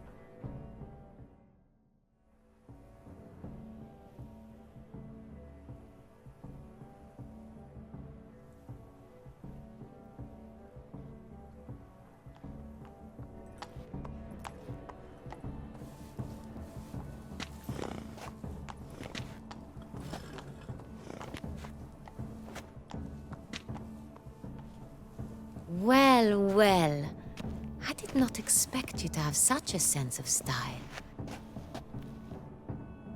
Not all bad. Nothing like a budding artist, of course, but... Just one other detail. Here, put it on. A mask? All who attend the Mandragora soiree wear them. If you have one on, no one asks who you are.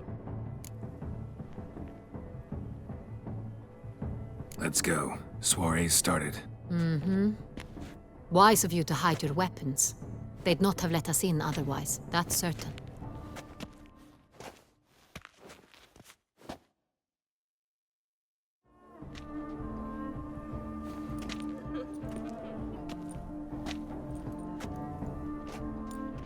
How do we find the Cintrian?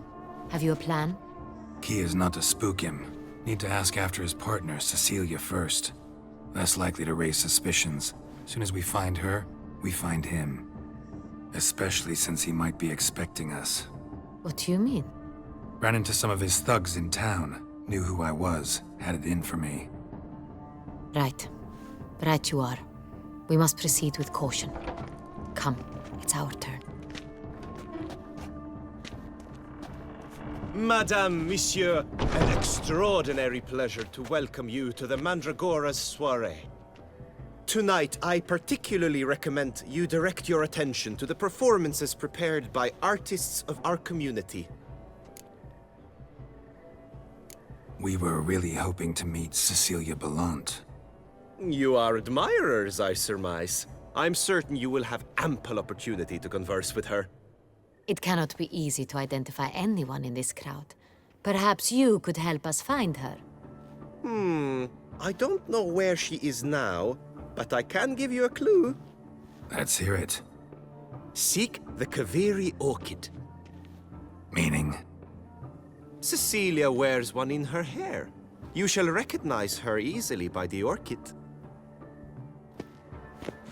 Well, well. Dandelion's always complaining about artists being poor as temple mice. The residence belongs to none of them. They are guests here.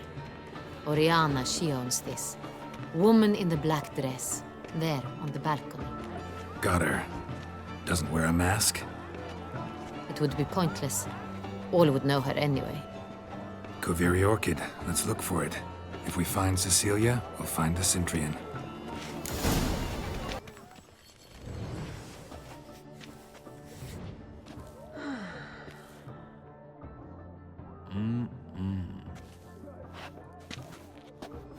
Do not disturb! Shoo! Shoo! It's the right flower. Of course it is! A Koviri orchid lends just the right contrast to her complexion. Need to talk to your model. It'll only take a minute. To me? Lie still! You may speak, but for love's sake, do not move. We came here to meet you, specifically. To meet me? But why? Centrian noble you came here with. Wanted to ask you about him. Centrian noble. Ah! You must think I'm Cecilia. Orchid confused me. I told you not to move! As she concluded her performance, Cecilia tossed the flower into the crowd. I caught it, but I did see the nobleman. Really like to talk to him. What did he look like? Like many here. Tall, dark, masked. Know where he might be now? He gave Cecilia a small gift, a heart-shaped box. Then they strolled off together towards the refreshment tables. Excuse me, madame, monsieur, I cannot work like this. You must leave now.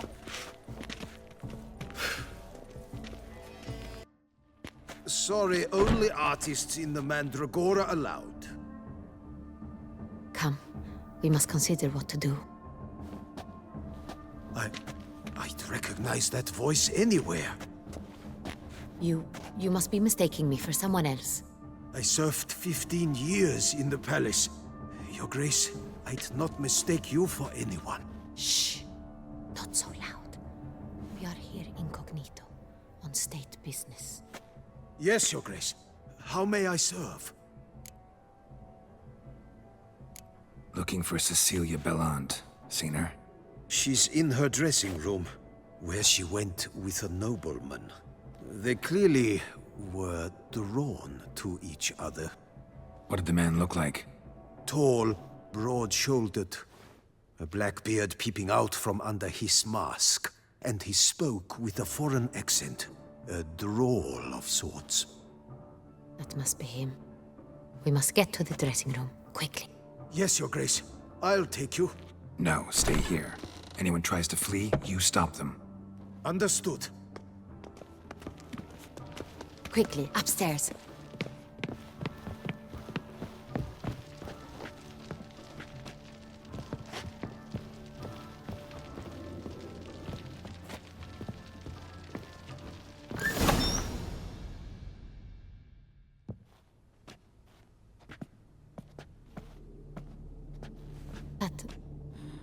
That must be Cecilia. No pulse. We're too late. He slit her throat. The brute. Didn't go out the door. Guard would have noticed. Might still be somewhere here. You must find him before he harms another. I shall alert Oriana. At once. She should bring her soirée to a close. Shouldn't split up. Geralt, I will be fine. Go after that rogue. I shall fetch help.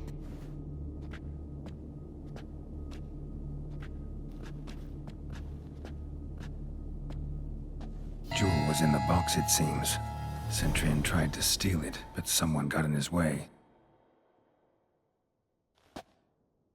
They fought, struggled, that's clear. Ended with one of them flying out the window. Fall had to have killed them. Jewel's still here, though, so our Centrian must have been the flyer.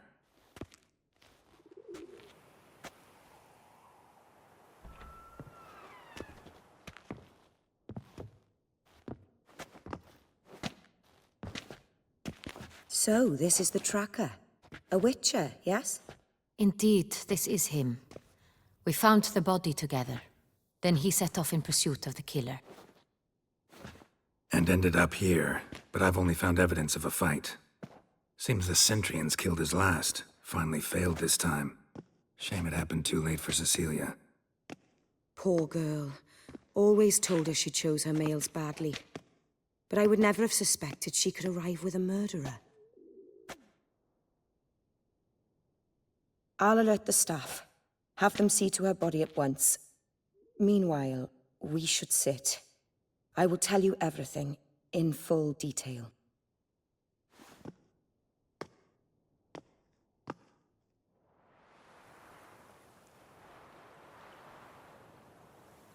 I caught him red-handed, attempting to burgle, rifling through my possessions. What did you do? Summon the guards? There was no time. I feared he'd escape, refused to give him the chance. He stood with his back to me, so I attacked. He struck his head on a picture frame as we struggled. He was bleeding, dazed, and then he drew a knife. Everything happened very quickly then. I knocked the weapon out of his hand and pushed him hard. He fell out of the window. Just so. Claim the man was trying to rob you when you walked into the room? Yes. He stood over my dressing table, pouring through my jewelry. Mm-hmm. After this is my guess. Picked it up while searching. Why, that's the heart of Toussaint. Oriana, how did you ever come to have it? I bought it, many years ago, from a young woman. Jewel seems important. Why? The heart is an heirloom. It belonged to my family for years. Then it disappeared. I didn't think we would ever recover it. Seems someone is very determined to find it. The thief left his tool bag behind. Found this drawing inside it. Look.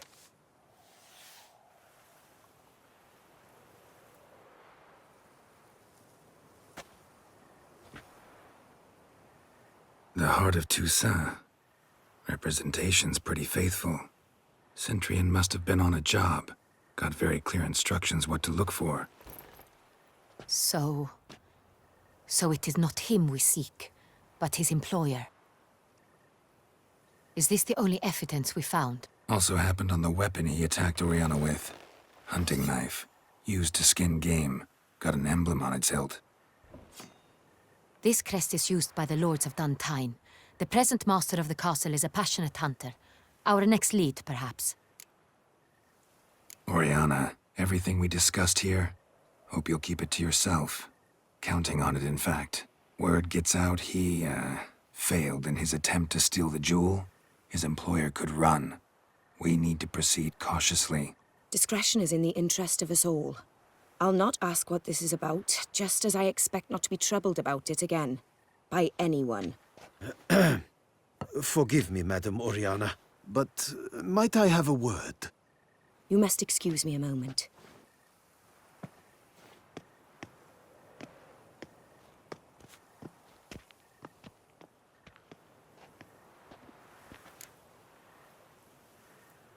The drawing.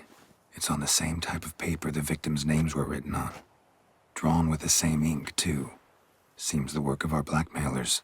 Who were not only behind the beast's murders, but also stole the Sonreal and sought to steal the heart of Toussaint. Look, the wine, the jewel, both tied to you intrinsically. Coincidence? Not something I'm willing to believe. Worried about one thing. That somewhere at the end of this scheme, plan might call for an attempt on your life. It could be something else altogether.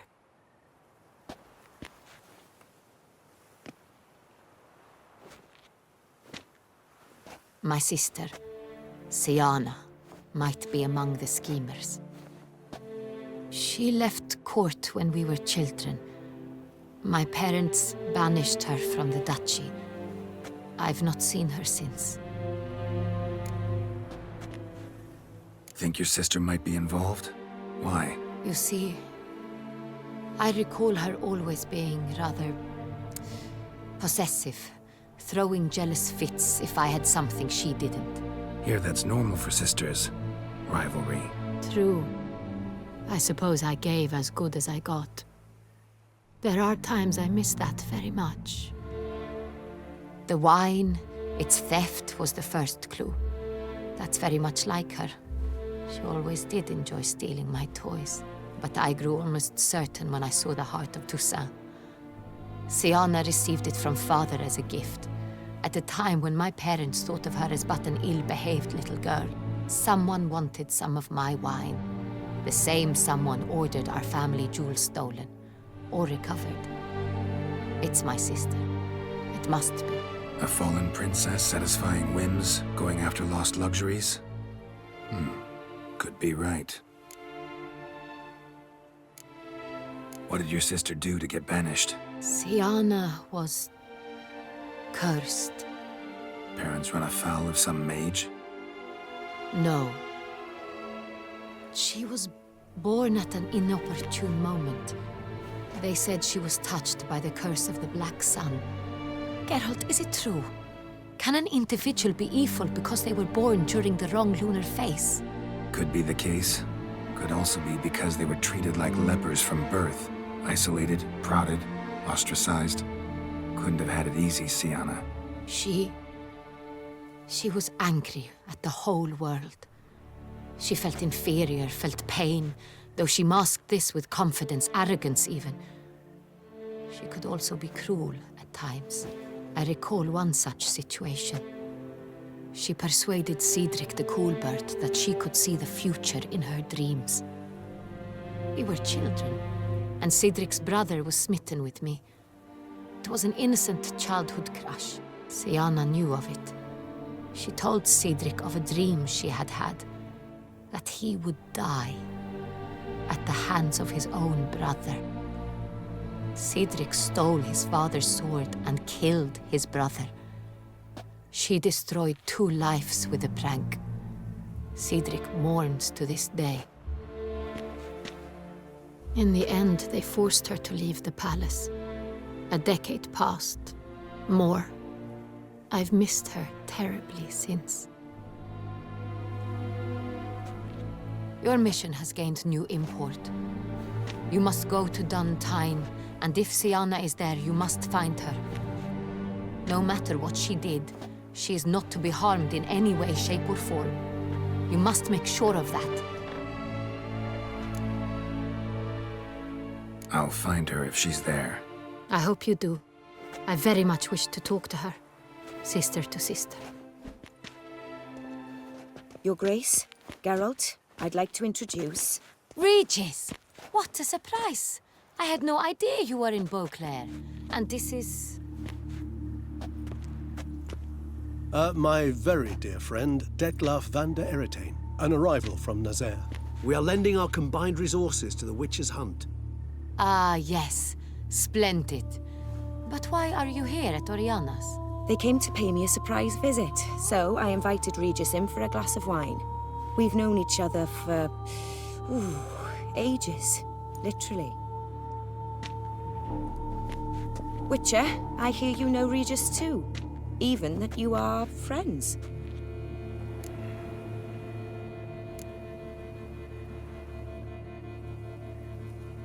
Seem surprised. Why? I never would have suspected Regis to find common ground with a Witcher. Don't be fooled, dear. Geralt has many merits. He merely hides them from the world very diligently. You said you're both aiding him with his contract. It involves the Beast of Beauclair, I suspect.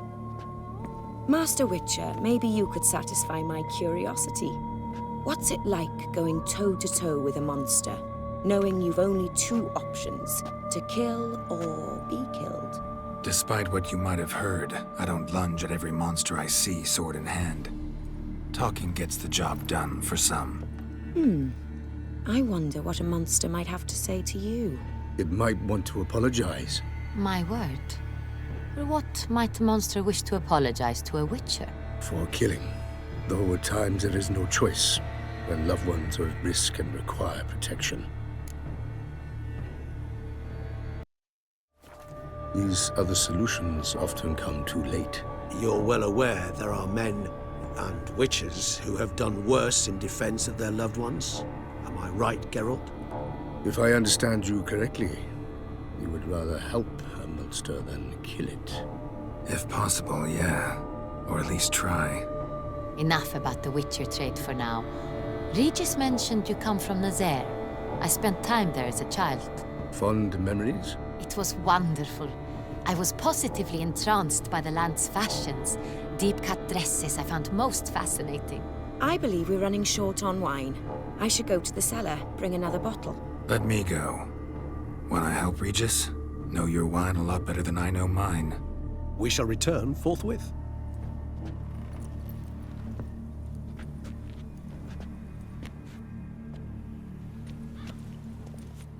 An exceptional conversation, don't you think? Vampires, a witcher, and the Duchess of Toussaint? My. Highly exceptional, Regis. Wanted to talk to you in private. You crazy bringing Detloff here? Geralt, allow me to explain. No, let me explain. He's dangerous, and you were gonna watch him. But that is precisely what I'm doing. Detloff believes you'll succeed in your task, and he'll not need to kill anymore. That is, not until he gets his hands on the men who kidnapped his Renna. Now listen close. Managed to learn where the blackmailers are. They're based at Duntine Castle. That's splendid news. If they are there, Renna must be there as well. Duchess expects we'll find her long-lost sister there, too. Thing is, she might be involved. Could be behind the blackmailing. Do you mean to say your task now is to extract 2 women from the castle? Mean to say we can't breathe a word of this to Detloff, who wants revenge above all else. Geralt, you must trust me. I've got away with... No, Regis. Can't risk it. Gotta keep Detloff here while I go to Duntine. Alone? Alone. That way I can make sure neither woman will come to any harm. I hope you know what you're doing. Fine. I shall see to Detloff. Good luck, my friend.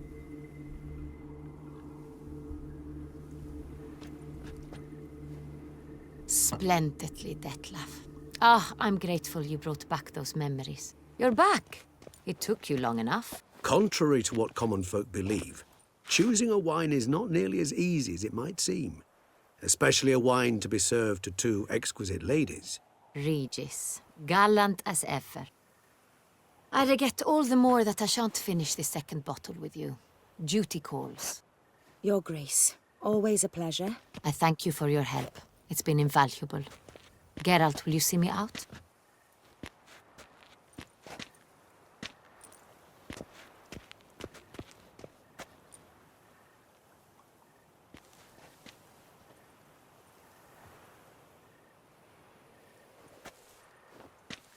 You have exceptional friends.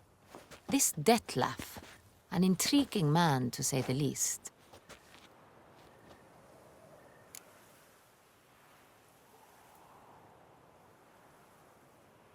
Didn't expect the evening to end like this. Neither did I. But I have not drawn you out for a romantic stroll. I wish to make certain you know what you are to do. Mm-hmm. Gotta go to Duntine. I've decided my guardsmen will support you. You will meet them at Count de la Croix's mill. It stands along the Saône-Retour River, near the Cockatrice Inn. Captain de la Tour and his men will await you there at midnight. You shall storm the castle together.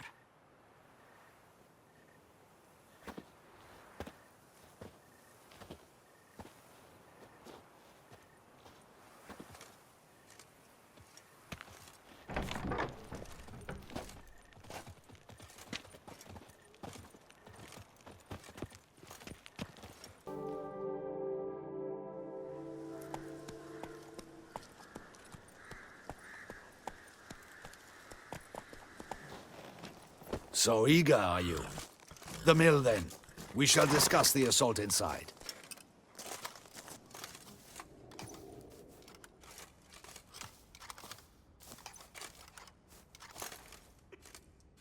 See you already prepared a plan. Walk me through it. We have 2 objectives. To find Her Illustrious Highness's sister and capture the men who blackmailed the vampire. Duntine is a modest complex. Several old buildings, a high wall around them. At the center of the enclosure stands an imposing keep, restored not long past by the elderly knight of the castle, Roderick. We mean to strike here, through the main gate, then secure the area in front of the keep by storm. How many men defend Duntine, you know? Roderick maintains a team of knights for defense. They are no army, but they could number several dozen. Also, Roderick recently took in a band of foreign mercenaries. About them we know very little. Cintrian's men, gotta be. Ran into a few in town. They tried to kill me. Need to hit them from both sides. You draw the defenders, keep them busy. I'll sneak in the back way, find the women, make sure they come to no harm. I'll vault over the wall as soon as you start your assault. Your plan puts you at great risk, but I sense you will handle it well. Let us go.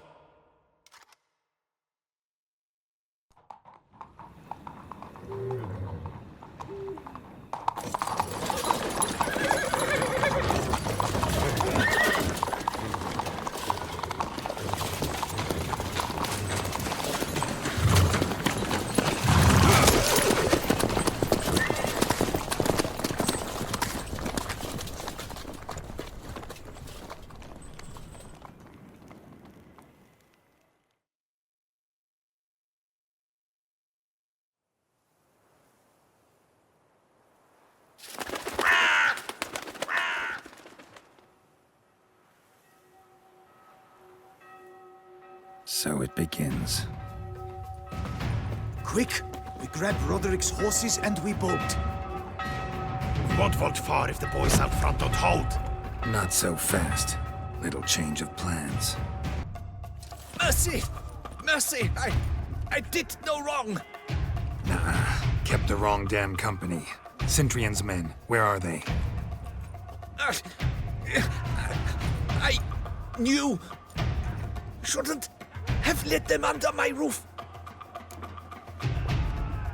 Where's the hostage, the woman? What do you mean? I know nothing about a hostage. Must be the handiwork of my guests. Where are they now? In the keep, ready in their escape. There's someone with them? Woman named Sienna? Of course. She convinced me to let them in. And a whole pile of trouble along with them. Where is she? Packing. We were to leave together. An old fool. I'd have done anything for her. Where is she? In the keep too? Yes. Her chamber is in the tower, the top floor. What will become of me?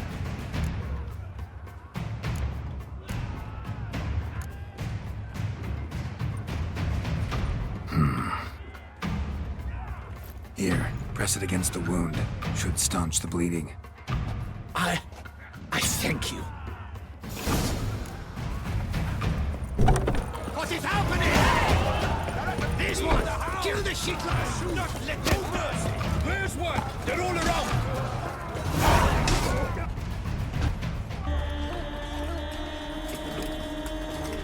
Giving you one last chance. Yield. The damned harlot got us into this. Kill him! Attack!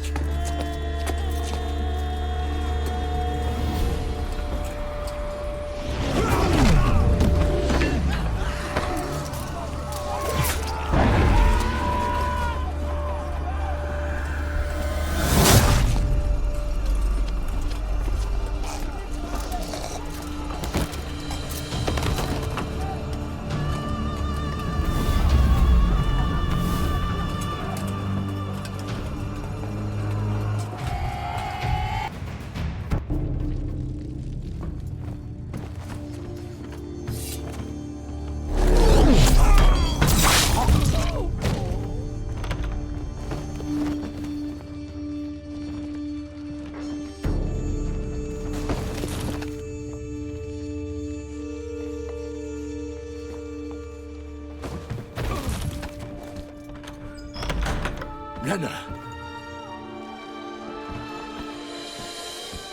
Are you... Are you hurt? If any of them. You know me. I'd never let them hurt me. I just waited for you to come. I didn't know where to look. They threatened to kill you. Forgive me. I failed you.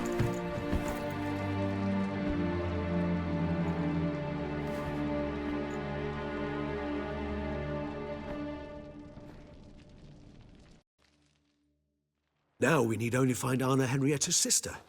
Where should we look? Do you know? Mm-hmm. Ran into Roderick, Duntine's lord. Told me where I'd find Sienna. Then speak and let's grab her. Time is short.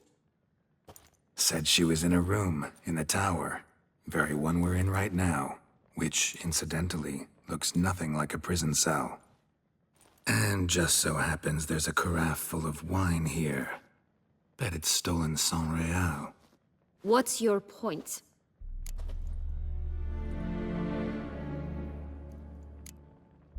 Giving you one chance to tell us everything yourself. I've nothing to tell. Witcher, what is this? Sorry, Dettlaff. You've been had. My friend, please. You must listen to what Geralt has to say.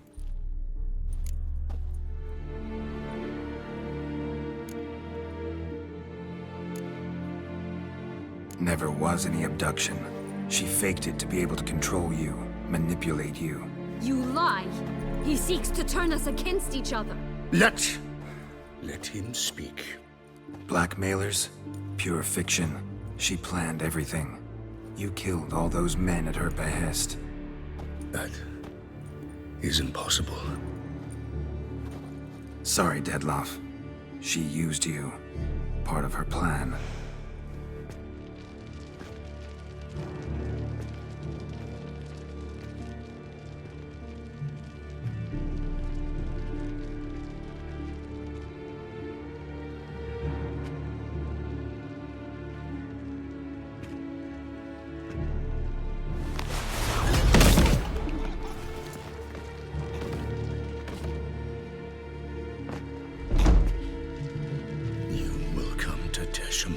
And explain all. If you do not, I will raise Beauclair to the ground. This I promise you. You've 3 days. I shall be waiting.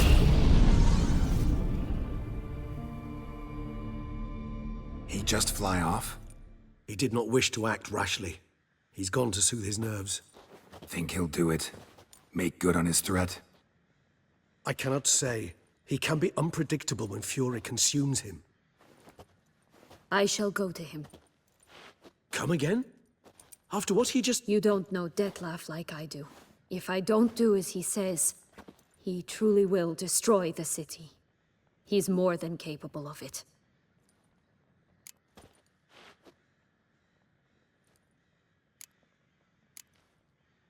Conscience gets to you now? Better late than never, right? Well, it truly does seem the best option. Your Grace, we must proceed with caution. Guardsmen saw vampires here. They could still be about. Vampires or no vampires, my sister is here. Find her. Your Grace, that...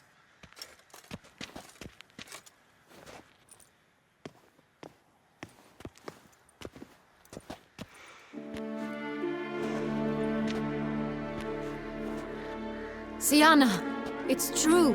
It's you. Sister, dear, what have you gotten yourself into?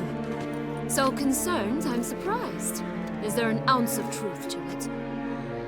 You feel resentment. I understand. But I promise we shall work through all the unfortunate matters of the past. We will discuss them later. Captain, escort Sienna to the palace. I shall meet with her as soon as we return. As you wish, Your Grace.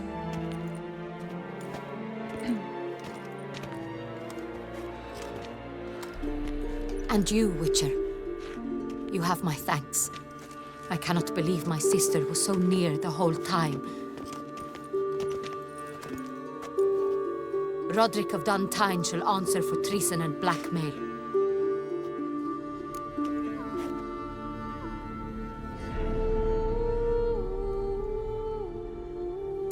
Roderick got duped and used, just like the vampire. Apropos, were you able to establish who kidnapped his beloved? We've discovered Siana blackmailed the vampire. Ordered him to kill those men. What? What nonsense is this? She is his missing lover. Staged her own abduction to force him to do her bidding.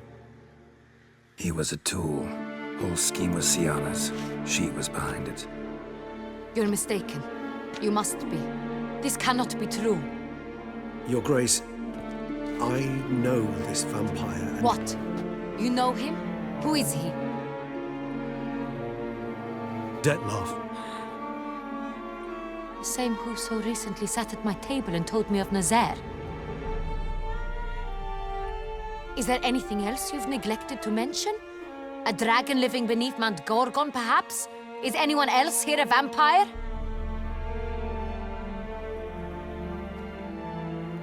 Where is he now? Waiting for Siana. If she doesn't show up to meet him by an appointed time, he'll destroy Beauclair.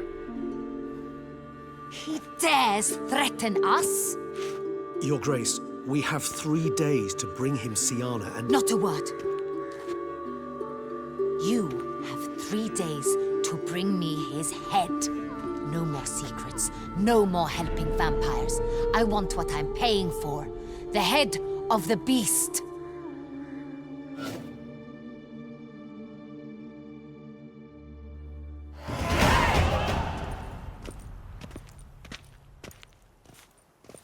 Do you think Her Grace's nerves have been calmed? Doubt. Rarely forgets, rarely retracts what she says, especially when threats. Yes, well, even I must admit Detlef's actions were highly inappropriate. Reprehensible, even.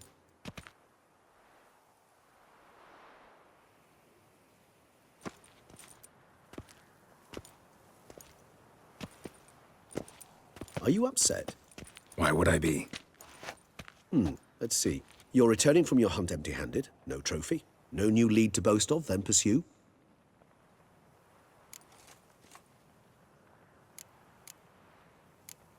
What can I say?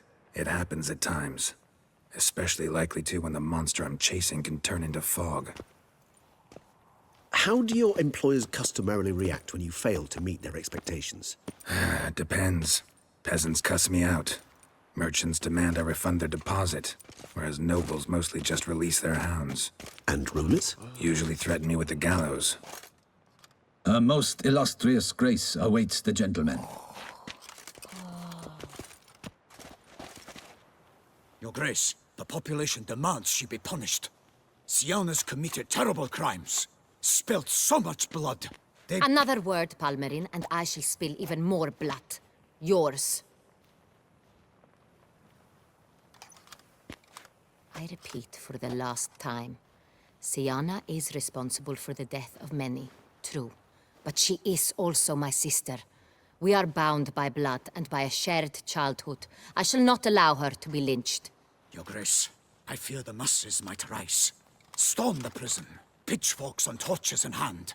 Let them storm. They will not find her there. Siana is hidden away in a safe place.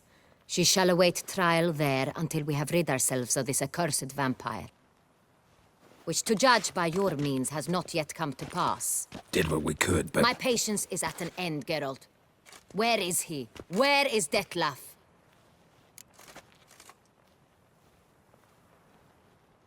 Don't know. I lost his trail. Is this all you have to say? I respect your grace. All I can say is the truth. At times, I hunt foxes. Do you know how it works? The ducal huntsman releases the hounds. They catch the fox's scent, chase the animal down, and lead the Bachu to it. All within an hour.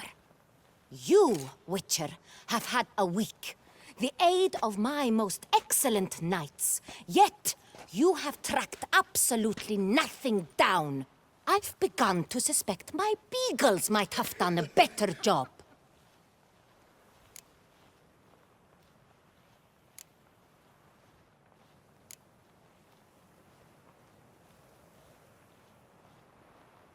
Allow me to point out certain subtle but essential differences between a higher vampire and a fox, or game in general.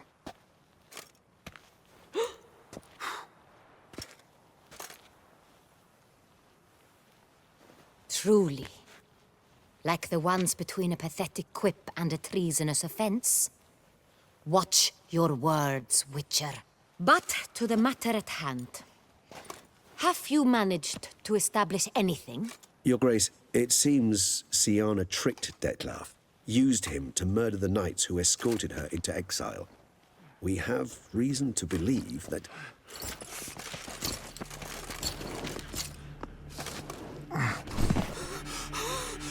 Your Grace! Vampires! What? Speak now! Vampires! They protect the city! Captain de la Tour defends the square near the boat landing, but so many lives lost. Damn it.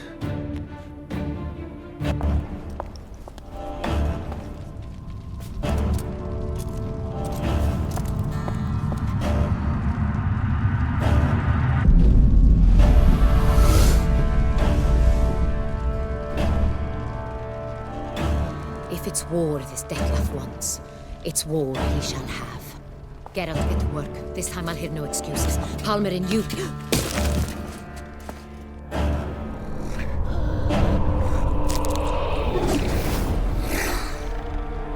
Get her out of here.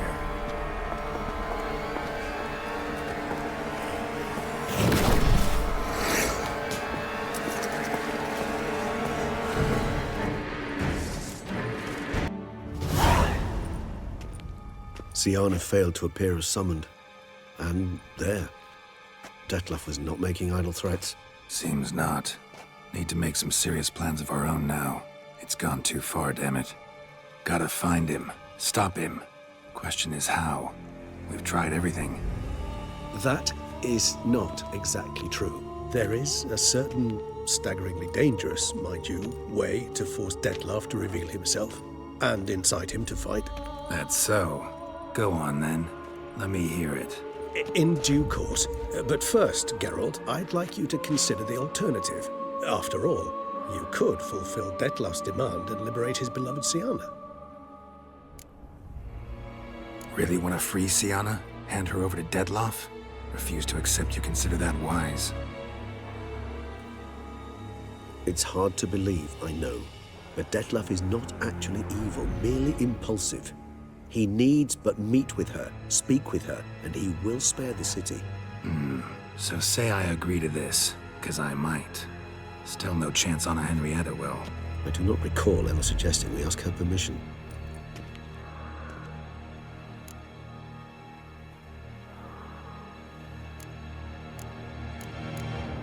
The meeting.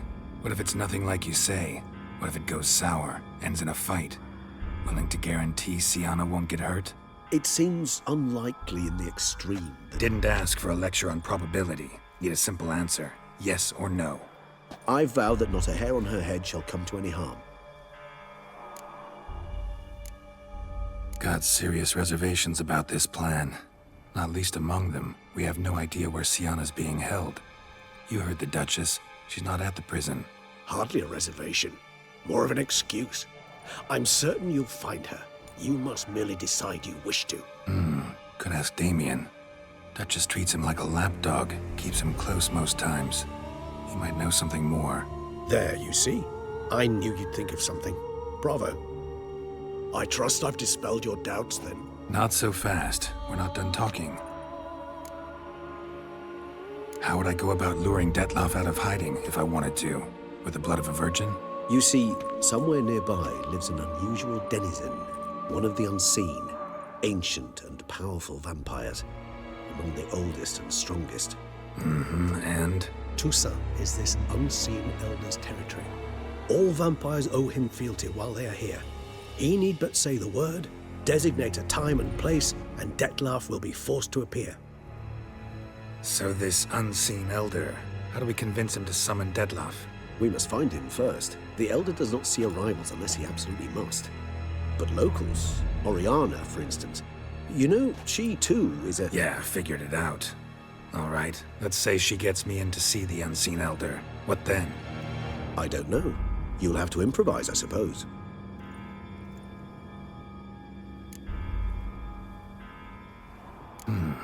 So I'm basically stuck. Either gotta give in to a blackmailer, or fight him. You know what I would opt for. Should we free Siana and arrange for her to meet with Dettlaff, there's a good chance we'll all survive this ordeal. Dettlaff included. Regis, don't mean to put you on the spot, but I gotta know. Say I do decide to fight Dettlaff. Who'll you stand with? Should you decide your sword is the sole solution, I shall not stand in your way. Appreciate it. Certainly hope so. Now, please tell me, what is it you intend to do?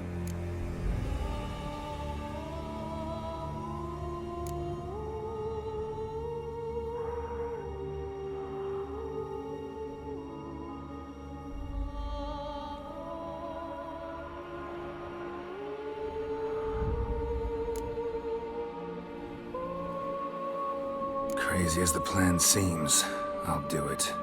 I'll ask Damien about Siana. You won't make me beg.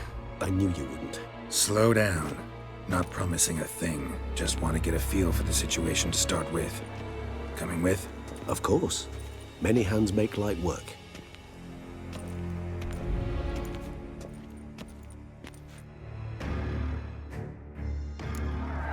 Hurry. Damien could be in danger. Or dead. Do you think so? He seemed battle-hardened. More than a few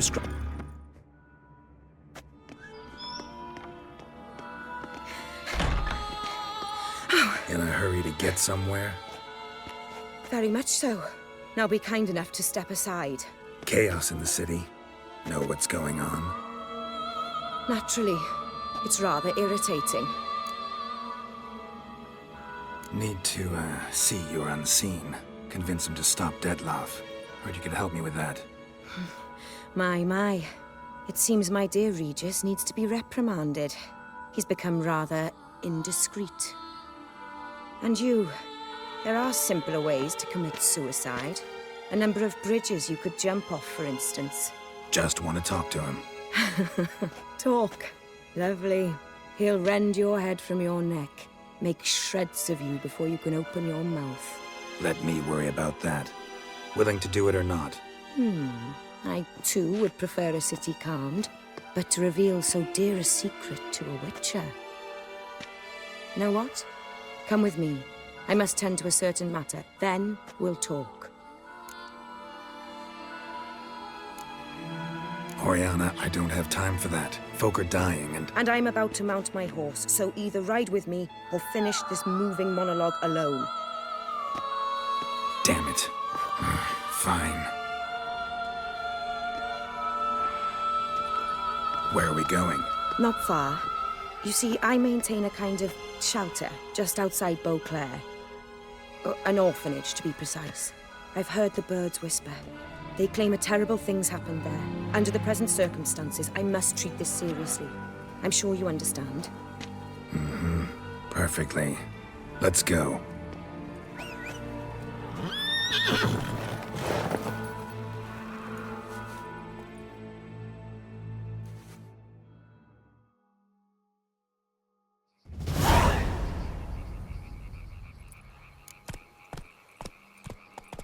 Must cost a small fortune maintaining this place. What can I do? I have a weakness for children. Meaning? Meaning that I... Wait. Smell that? Blood.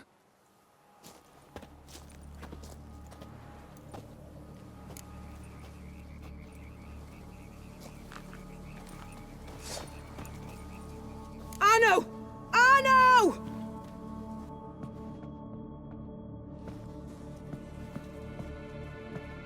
Arno! Please.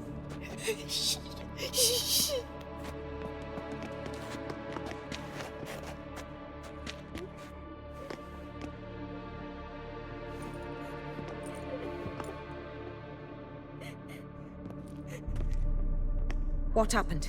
Where's Arno? Speak. Shh. Oh, the monster will come.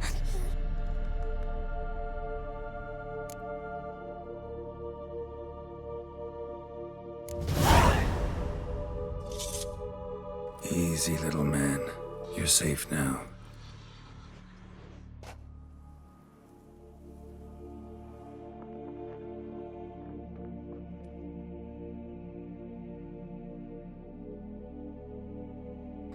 I was so scared.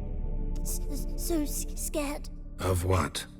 You can tell us. Take your time. I woke up because of the bells. Then the screams. I pulled the quilt over my head so I wouldn't hear. But they were so loud. And something began pounding on the roof. Boom, boom, louder and louder. Then Uncle Arno came and said, "Sit quiet, real quiet. Shh, shh, and you'll be all right." The whole son abandoned them, left them and ran away.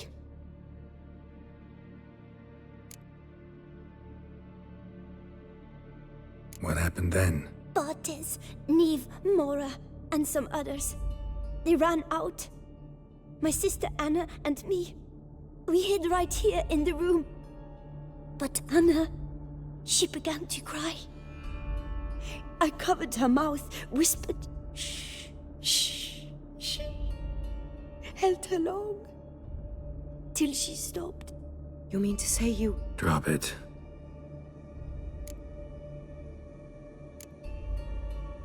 Who's this Arno? The Guardian. He ran the orphanage with his wife, for a generous fee. I don't see them. Can't hear or smell them either. They fled. Left the children behind as bait. Uncle Arno told us to be quiet as mice. And the monster wouldn't come. But it did. It came. Think I know enough. As do I. Something killed my children. I'll stay with the boy. He shouldn't be left alone again. You track down this scum. Bring me its head and I'll help you with the unseen. Fine. See if I can't find a lead. Excellent. Go on, get to work.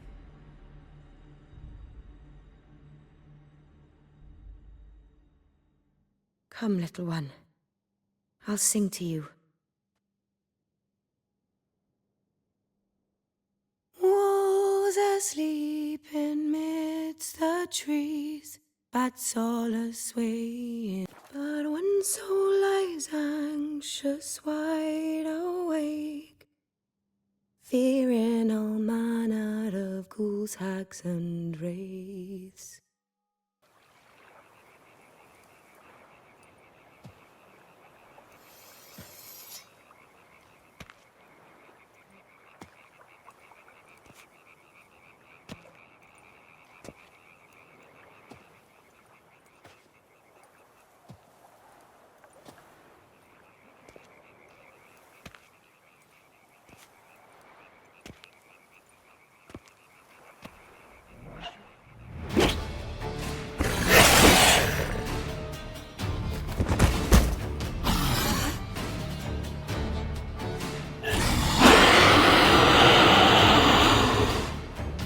Gonna hang your head from my saddle, bastard.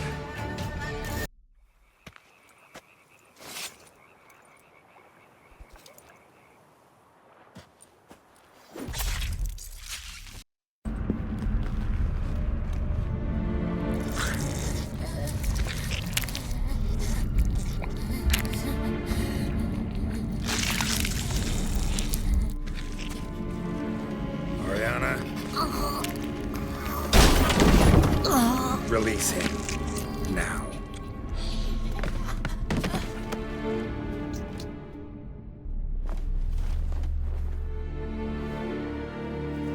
I thought it would take you longer. It will. Still not done. Got one more thing to tend to. You. The orphanage. Your wine cellar, right? A larder for blood. I never said I helped these children out of the kindness of my heart. Go outside, little man, and lock the door behind you. No, don't hurt her. Lady Oriana took care of us. She took us off the street, brought us sweets, sang to us. Leave her be! You see, Witcher? The world's not black and white. It's shades of all kinds. I drank from the children, true, but never so much as to kill. And I gave them a great deal in return.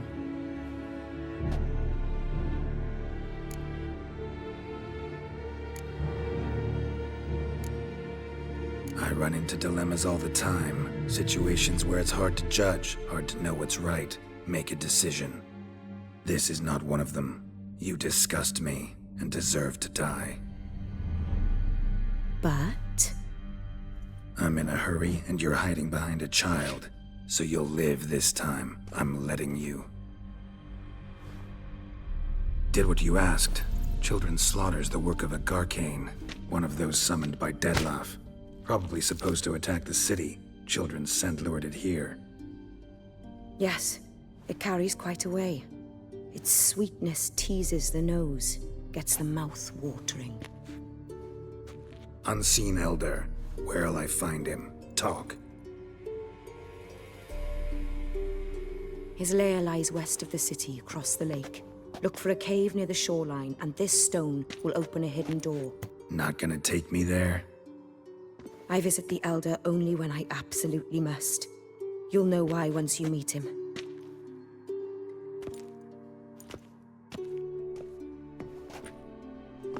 I'll come back for you one day. You realize that, right? Then I shall keep an eye out for you.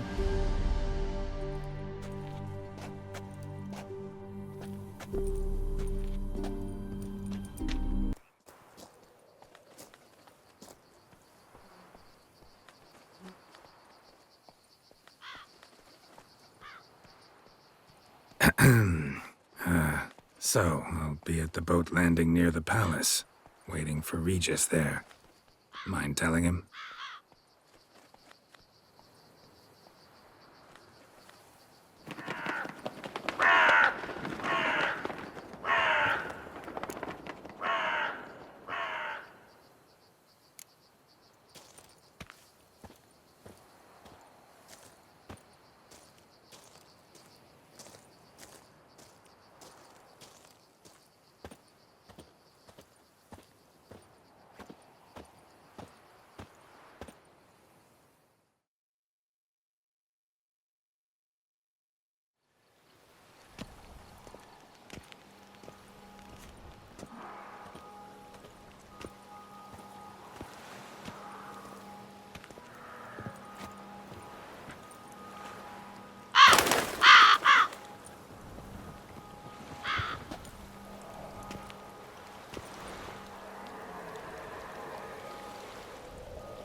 You've met with Oriana.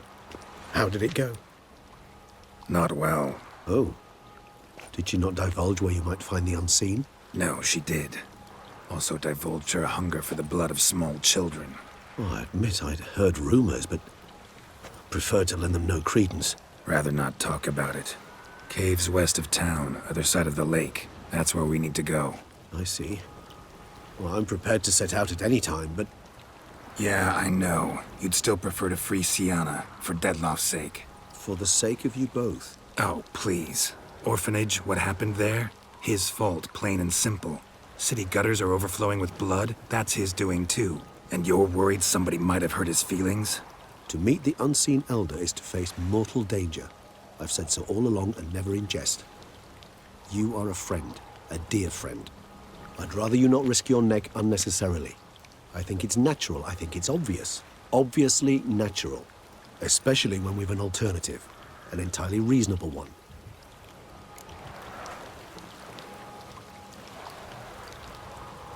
I'm a witcher, Regis. I don't cut deals with monsters. I cut monsters down. And I don't give a damn about the risks.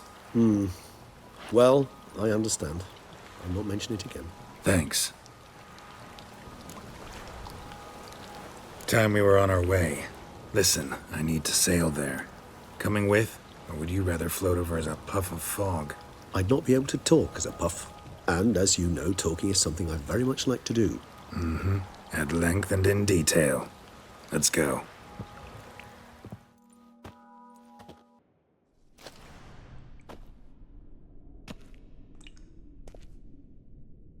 We must be close. How can you tell? Listen.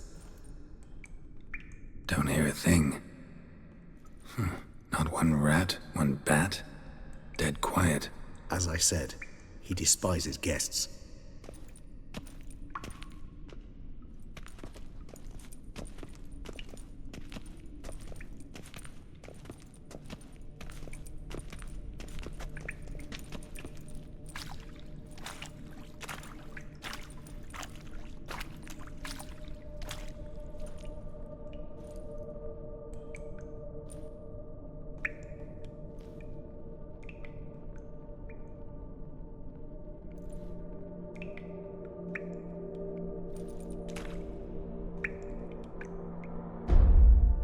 Let's try metal.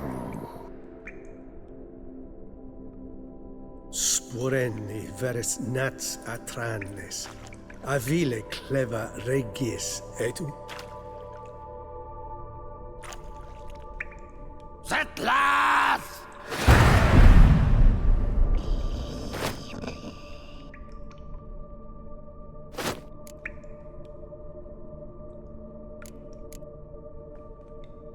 Not one step further. Yes, you have walked your last.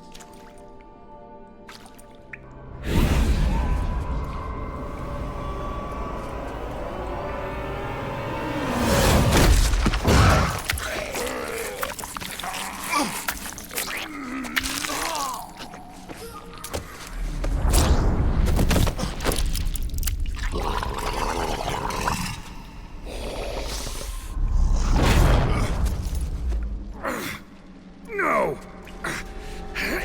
Wait!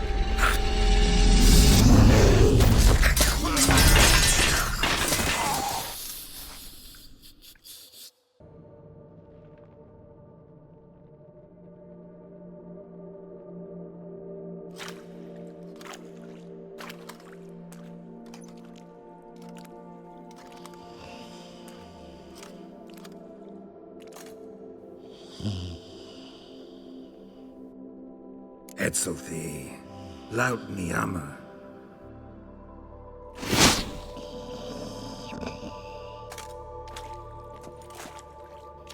You live. Barely.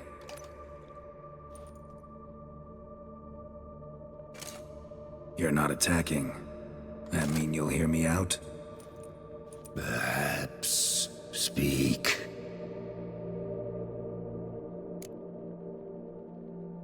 Hear about Dettlaff. I know who he is. What of him? He's sicked a swarm of lesser vampires on the city. I have to stop him. But I do not.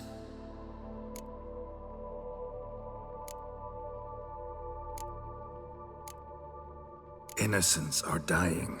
Humans, elves, dwarves die each day. By the hundreds, as do cattle, swine, rats. You see no difference? Refuse to believe it. Swine, do not disturb me. I ask for the last time. Why should I care about Dettlaff? Why should I help you? Help me, and I'll return the favor. You help me? How? Depends on you. I'm not just some human.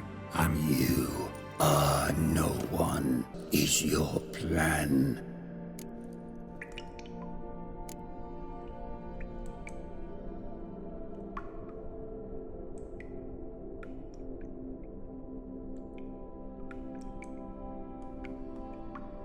Detloff. We have to convince him to spare the city. Will he? Probably not. Yet we must try nonetheless. If there is a fight, if you help kill him... I will be anathema. This I know. And still, I ask you to summon Detlav.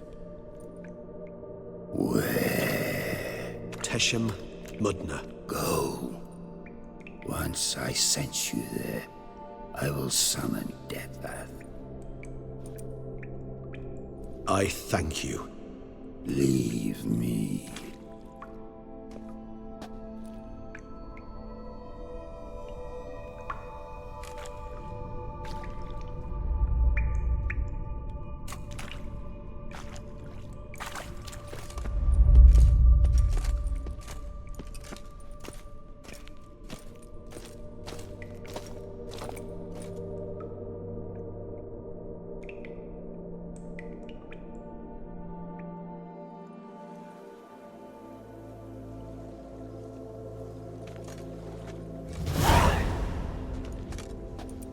Oh, that went better than I expected it would. Time to summon Detloff. Yes, high time. Do you wish to go to Teshem Mudna right away? Let's go. I want to get this over with.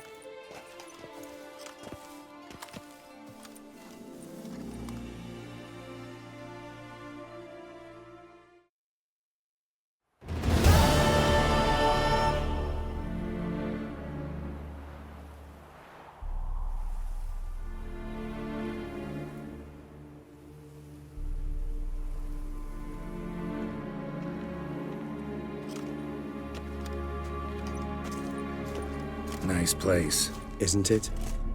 Offers a lovely view of the valley. On a clear day, you can see the outlines of Duntine. Shame the reason why we came here. Yes, quite the shame.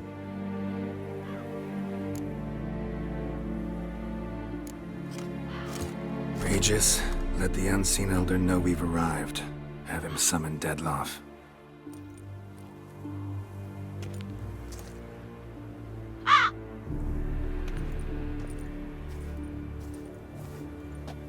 Hinthial Jesu Themias.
Didn't manage to find me, so you forced a meeting.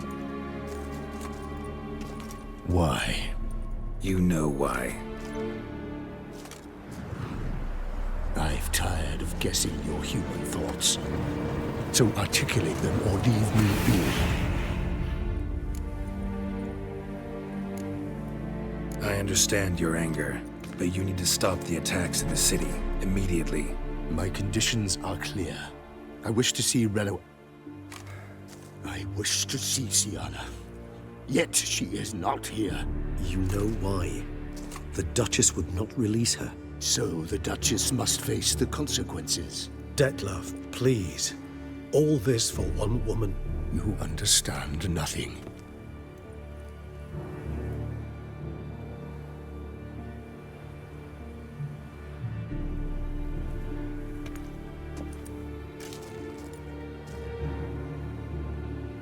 Let us be done with this.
Leave him to me.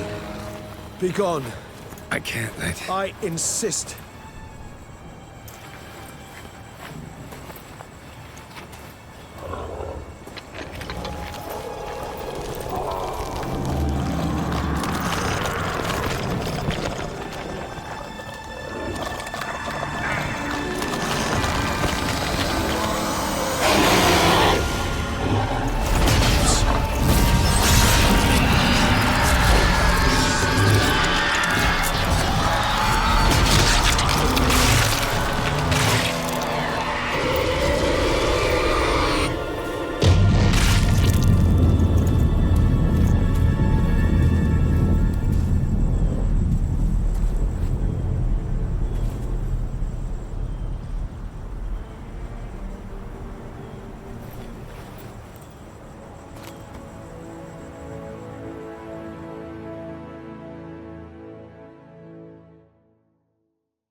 My, what a smashing ensemble.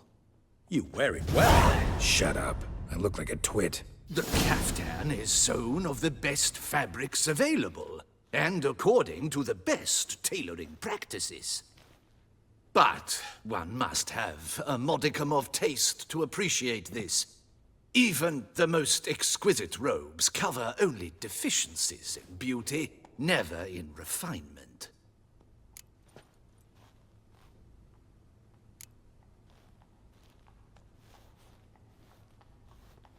Usually wear something different, better suited to my trade. Got nothing against this particular outfit, though. Just don't exactly feel comfortable in it. And I despise formal occasions. Nothing one can't get accustomed to. Now, be so kind as to stand still.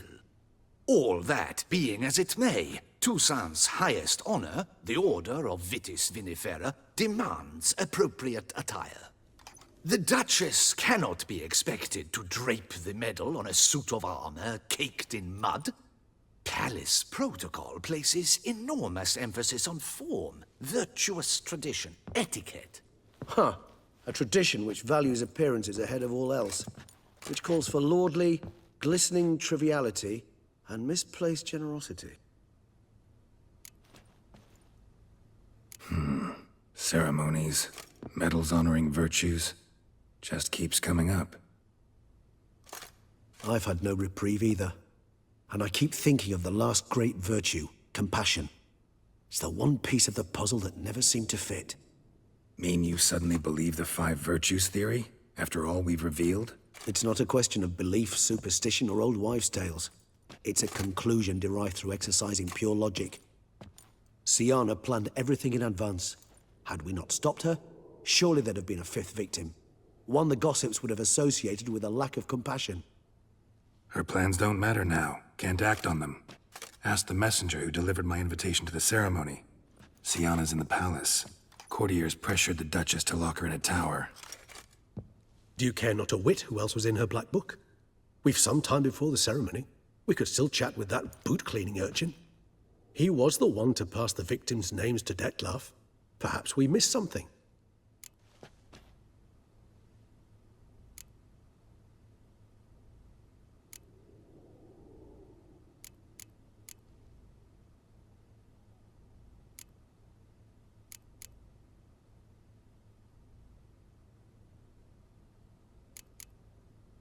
All in all, why not check up on that? We'll go together, assuming we're done here. I am done, yes. It lies in your hands now to see if you are able to present my handiwork at the ceremony with the dignity it is due. Or if you will first destroy it, crawling about the city's underbelly. Promise to be careful.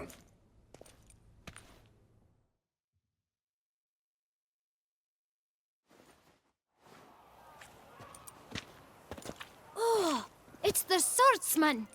Good to see you. Here for a spiffing? Dirty boots are a stain on professional dignity, you know. Step on up. Need to ask you something. Yet again? Go on then. I'm a proponent of free speech and I will gladly tell you all I know. But why not get your boots shanked while we jabber? Guess they could use a spit and polish. Then I shall take advantage as well. A friend of mine used to say boots should be as clean as the soles that wear them. Clean boots, clean soles. A fine slogan.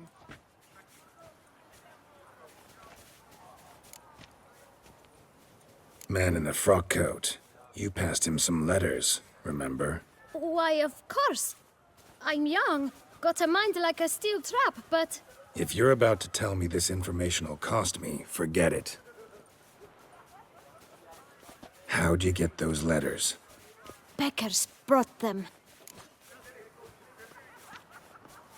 Beggars. Tell us more about them. How many were there? Why, 4. 1 for each letter. Just 4? Sure you didn't get a 5th? I can't count, you know. Remember anything else? These beggars have anything in common? What? Come now. Each was different. Some had mismatched boots, others had no boots at all. Oh, I know! They all had no home! Kid, my patience is starting to run a little thin. Now think hard. Where'd they get the letters? They pick them up? Get them from someone? I don't know. They'd come, hand me a letter, and walk away. I asked no questions. Geralt, allow me to ask a question. Listen, lad. I'll be glad to mix another batch of that bootshine for you. But you must focus now and tell us all you know. Where can we find the beggars? Well, at the shelter, most like. Where's that? Everyone knows. It's just round the corner. Up those stairs, then right. Thanks, kid. For your trouble. Damien. Geralt, it's about time. Ready for the ceremony?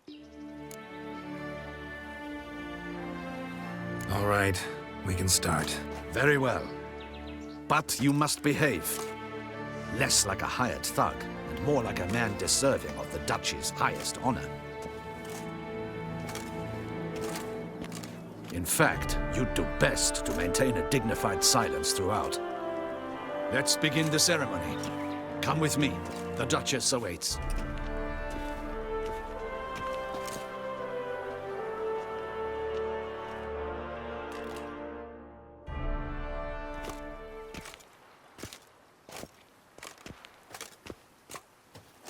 In the Guild's name, I beg your assistance, your enlightened highness. Without barrels, production will come to a stop, and it will be the end of us. You lost them all in the fire. These are horrible tidings. Oh, we are most dreadfully saddened. Yes, your enlightened highness all. Once the beasts had clawed their way into the warehouse, the whole place went up in flames. I shall dispatch a palace guardsman to examine the site of the blaze. If things are, as you say, fitting compensation shall be paid from the ducal treasury. Thank you, your enlightened highness. Your Grace, Geralt of Rivia has arrived. My dear subjects, we come now to our next point of business. Of all the duties which fall upon my shoulders, as the ruler of this dominion, this duty is dearest to my heart. For now, we shall award the Order of Vitis Vinifera, Tucson's highest honor. Geralt of Rivia, slayer of the beast of Beauclair, step forth.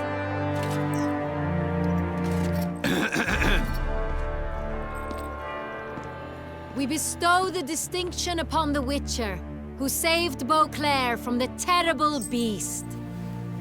Such is our desire. May this symbol serve as a reminder to all that the Witcher shall forever remain a friend of Beauclair.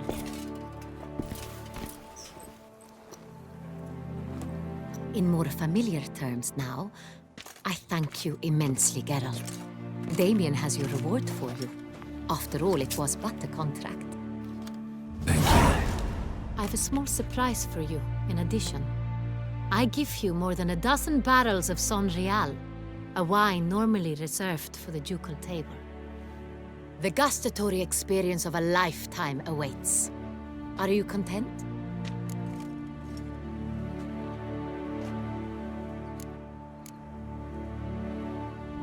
Yes, very. Heard a lot of good things about that appellation. Thanks again. Cheers.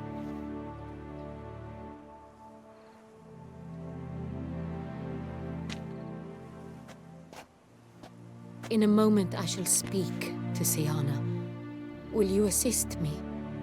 You returned my sister to me, yet you also showed me her horrendous deeds. As head of state, I must judge her fairly, but she is my sister.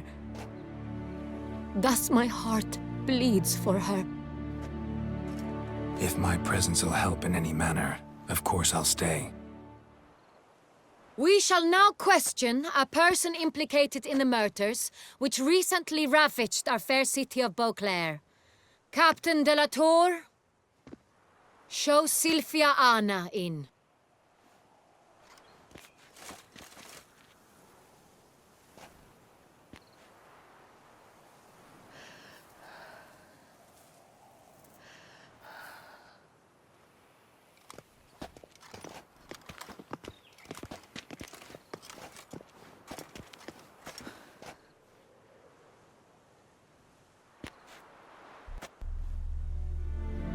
The Witcher will take part in our talk.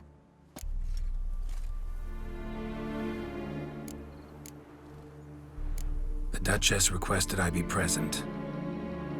You have committed crimes. Grave crimes. Yet you are my sister, and my heart does not allow me to treat you as a common criminal. Thus I have asked Geralt to advise me, as one impartial. I shall now hear what he has to say.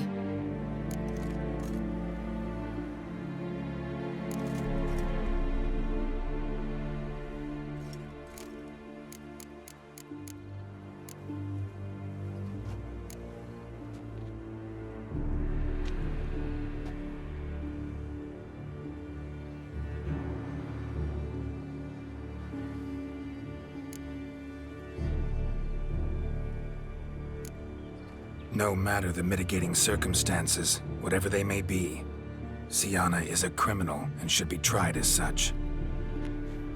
And punished as such. Her guilt is clear. Your words sadden me greatly, Witcher. But I cannot deny their logic. Syanna, you shall be tried and given a fitting punishment. Yet we shall never cease to be family. As Duchess, I shall have to judge you. But as your sister, I shall never stop loving you. Will you forgive me?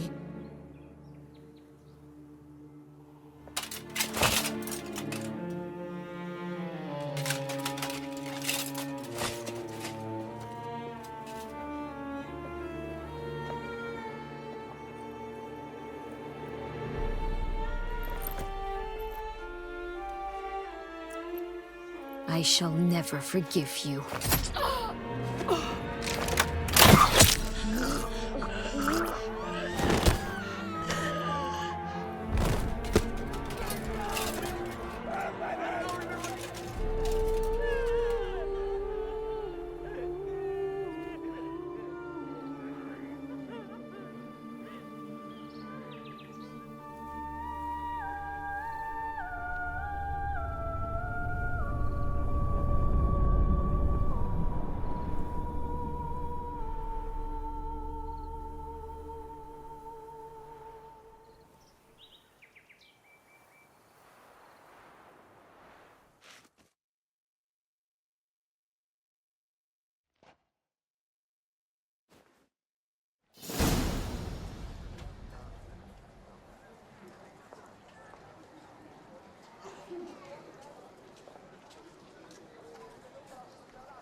Need some flowers. A wreath, or... I've none. Sold everything. I was just on my way out. No sense hanging about with nothing to do. Should come as no shock, sir. Had the funeral. Folk took it all. Men, women, children. All wished to lay a bouquet on the Duchess's grave. Windflowers, peonies, gladioli. But she liked common roses best. I know. Her ladies-in-waiting would come here at times. I'd choose the loveliest blooms for her. Fragrant, big petals, the kind that last a long time. I've still not come to terms with it. To be killed by her own sister. How could it happen?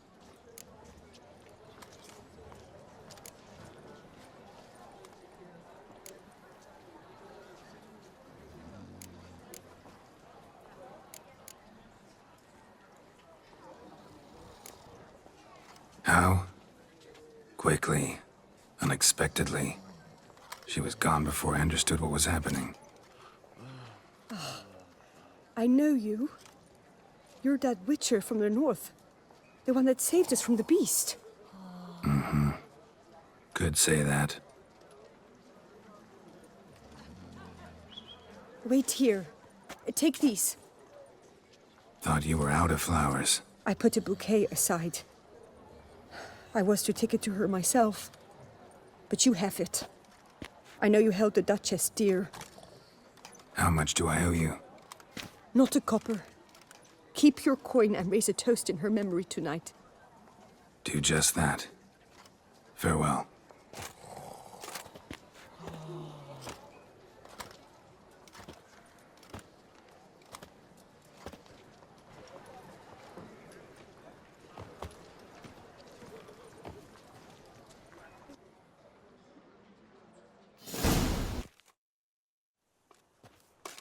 Witcher, I was certain you'd departed. Couldn't. Anna Henrietta was... Wondrous. Beautiful. Good. The best ruler one could hope to have. Yet I let her down.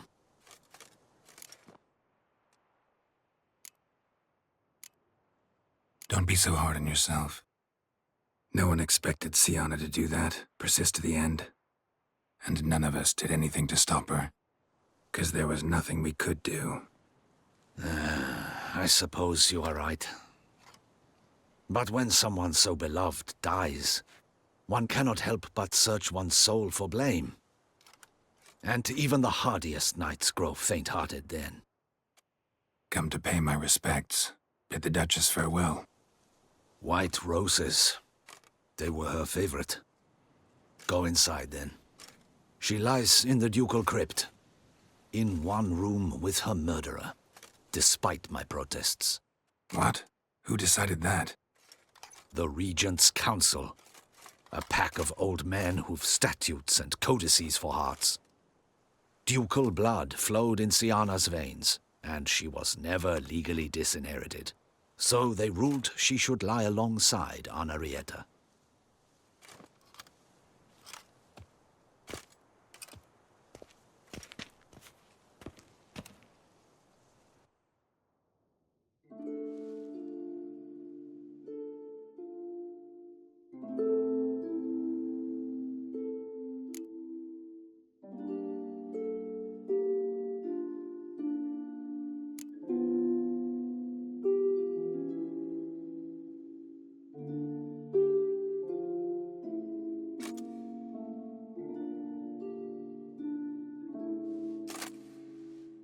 And all this, what did it bring you?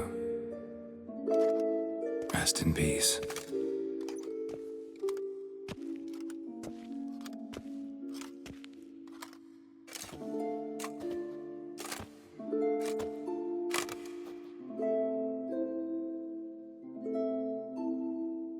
I regret it ended this way, that I failed to prevent it. Hope you can forgive me. Rest in peace.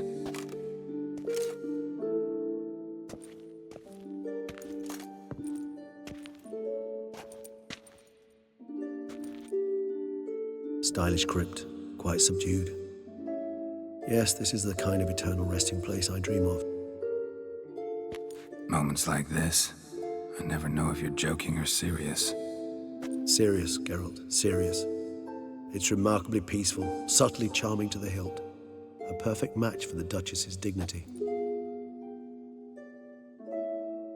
Ah, you humans, you'll never cease to amaze me. To feel despair in the face of natural processes to which you are predestined.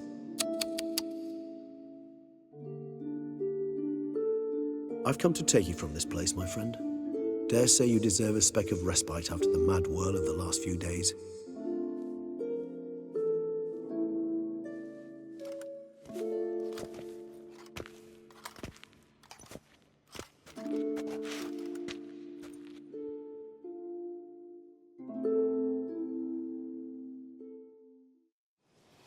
All those deaths I failed to prevent. Feel pretty awful right about now. Can't help thinking I could have done more. Now Toussaint's left without a ruler, or more accurately, chaos rules here.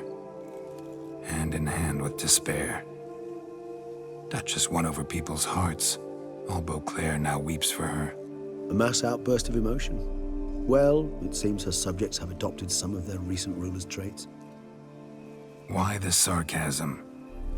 Thought you liked Anna Henrietta. I did. And I do truly rue her passing. Me too. Then let us drink.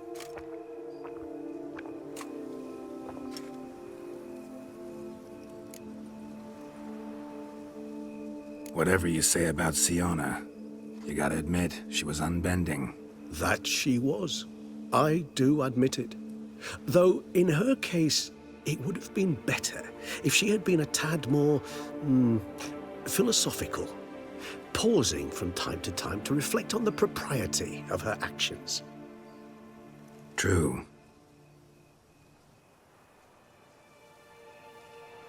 How do you find my personal brew? Not too strong? Just right. Credit the local mandrake of the Alrauna diabolus variety for that. The tubers which grow in this area's volcanic soil have an altogether unique flavor profile and display a remarkably uncommon dark brown tint. Fascinating. All I can say is this batch turned out excellent. Indeed. It might be wise to stockpile some roots for the future. Would you care to accompany me?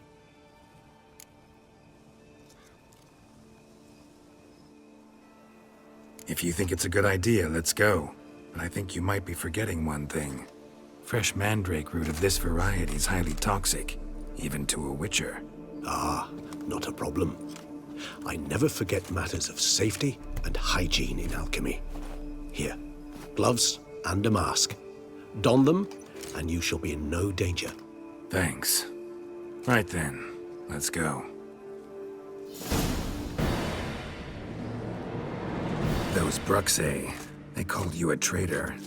Alas, we've a very simple code of honor, we vampires. So simple you might call it trivial.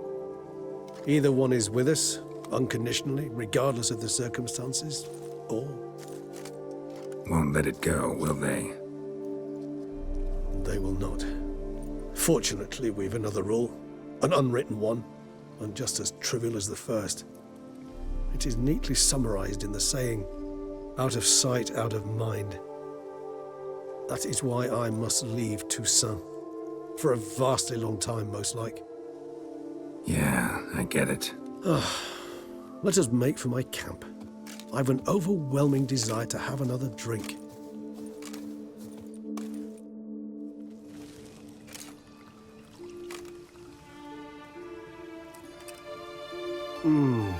Supreme bouquet. Firm, defined beginning, then develops gently, rising to a startling finish. Don't you think? Not much of a connoisseur. Then it is high time you started your education. After all, the Corvo Bianco vineyard is now yours. By the way, I left a gift for you in your new home, on the nightstand. Thanks. Mind telling me what it is? A trifle. That will nonetheless be useful should you need mutagens. Incidentally, have you thought about what you'll do with your prize? Shall you hang your swords over the mantle and take to pruning vines?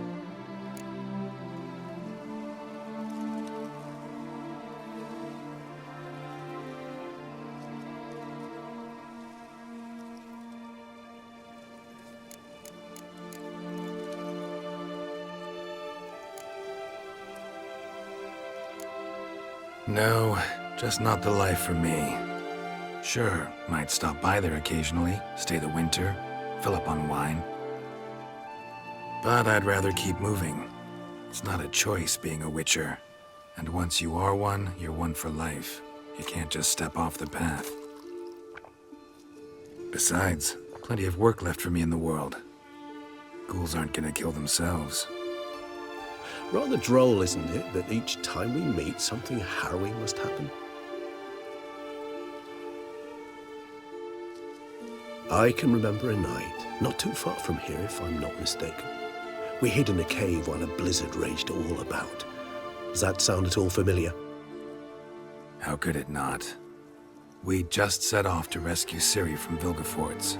Oh, our encounter with Vilgefortz. That is something I do not remember so fondly. But that first stay in Beauclair, far calmer than this one. Seemed like a land straight out of a fairy tale back then. Its sole problem, cellars too small to accommodate all that wine. Appearances, Geralt. Appearances like Mamoons and Dopplers, deceive. So what did become of Vilgefortz? Killed him. Sure wasn't easy, though.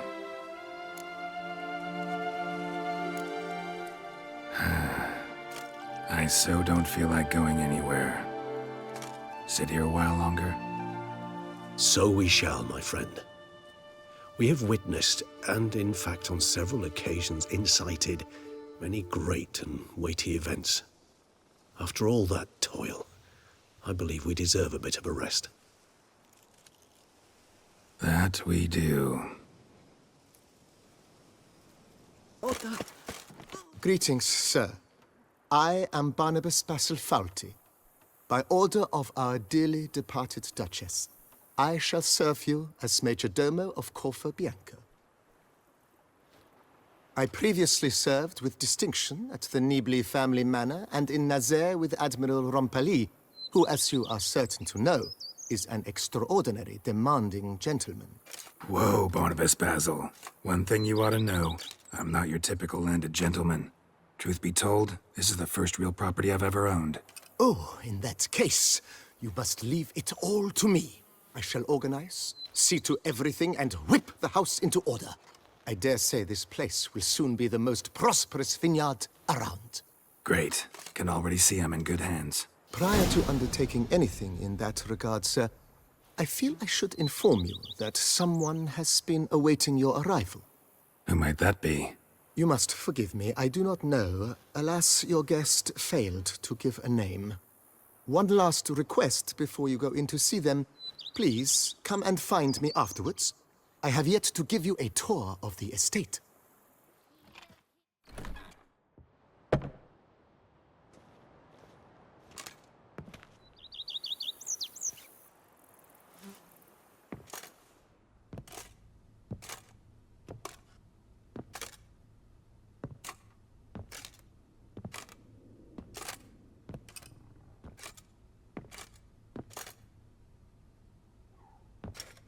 Unexpected as ever.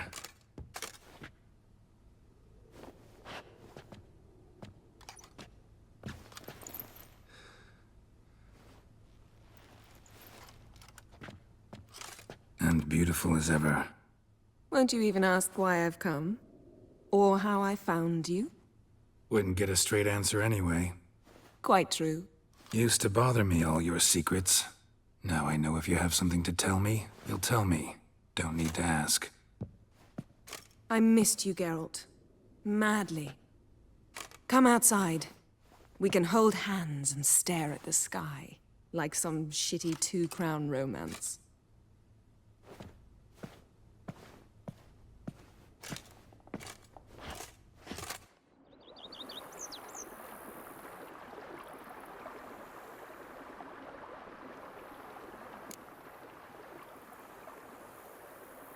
Brought quite a few books.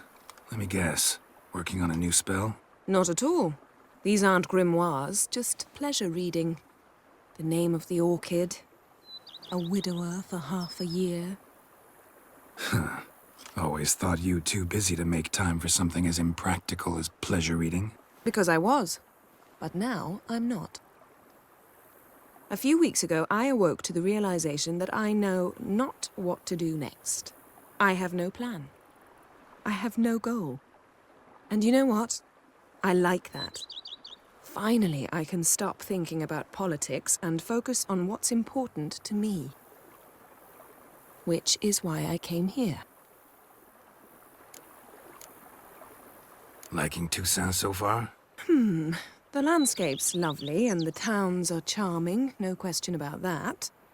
But the southern sun plays havoc with my wardrobe. To be blunt, wear black down here and you're pretty damn hot. Might need to think about changing your color palette. Off-white and pea green, for instance. And I'll wear scents distilled from turnips and daisies. I think I shall simply stay in the shade. And you'll bring me cool drinks. At regular intervals. Bring you whatever you want. You know, feels kinda strange having a home. I must say I never pictured you owning real estate. Was something of an accident, but I'm not about to complain. Yen, back then, before we fought the hunt, said you wanted to run away with me to the world's end. This vineyard, good enough? Yes. Although, there's one thing missing. Namely? I shall give you a hint. It's large, white, has 4 legs, category taxidermy. Oh yeah, the unicorn. Fine. You can bring it down here. I knew you'd see things my way. Ever thought this day would come? Me and you, peace and quiet. Bees buzzing, birds chirping. I almost regret delaying so long before coming to you. I was quite the silly goose. You have doubts? Though I imagine it might have been hard coming after me. Always were proud as a peacock. Please, Geralt. I'm not like other sorceresses to feel that following someone means my wings have been clipped. Ooh, watch what you say about your colleagues. Remember, it's an ill bird that fouls its own nest. Well said, Witcher. You're not only handsome, but wise, too. I feel a bit like the cat that got the canary. Yeah, and I'm... Damn it, you win. This time. Ha! How'd that start, anyway? Our duels and wordplay. Forgotten. It was at a vernissage in Banard. You started it to keep from going mad with boredom. I remember finding your sense of humor both groan-worthy and somehow endearing. Never change, Geralt. I beg you. So, talk again later? Of course. I'm not going anywhere.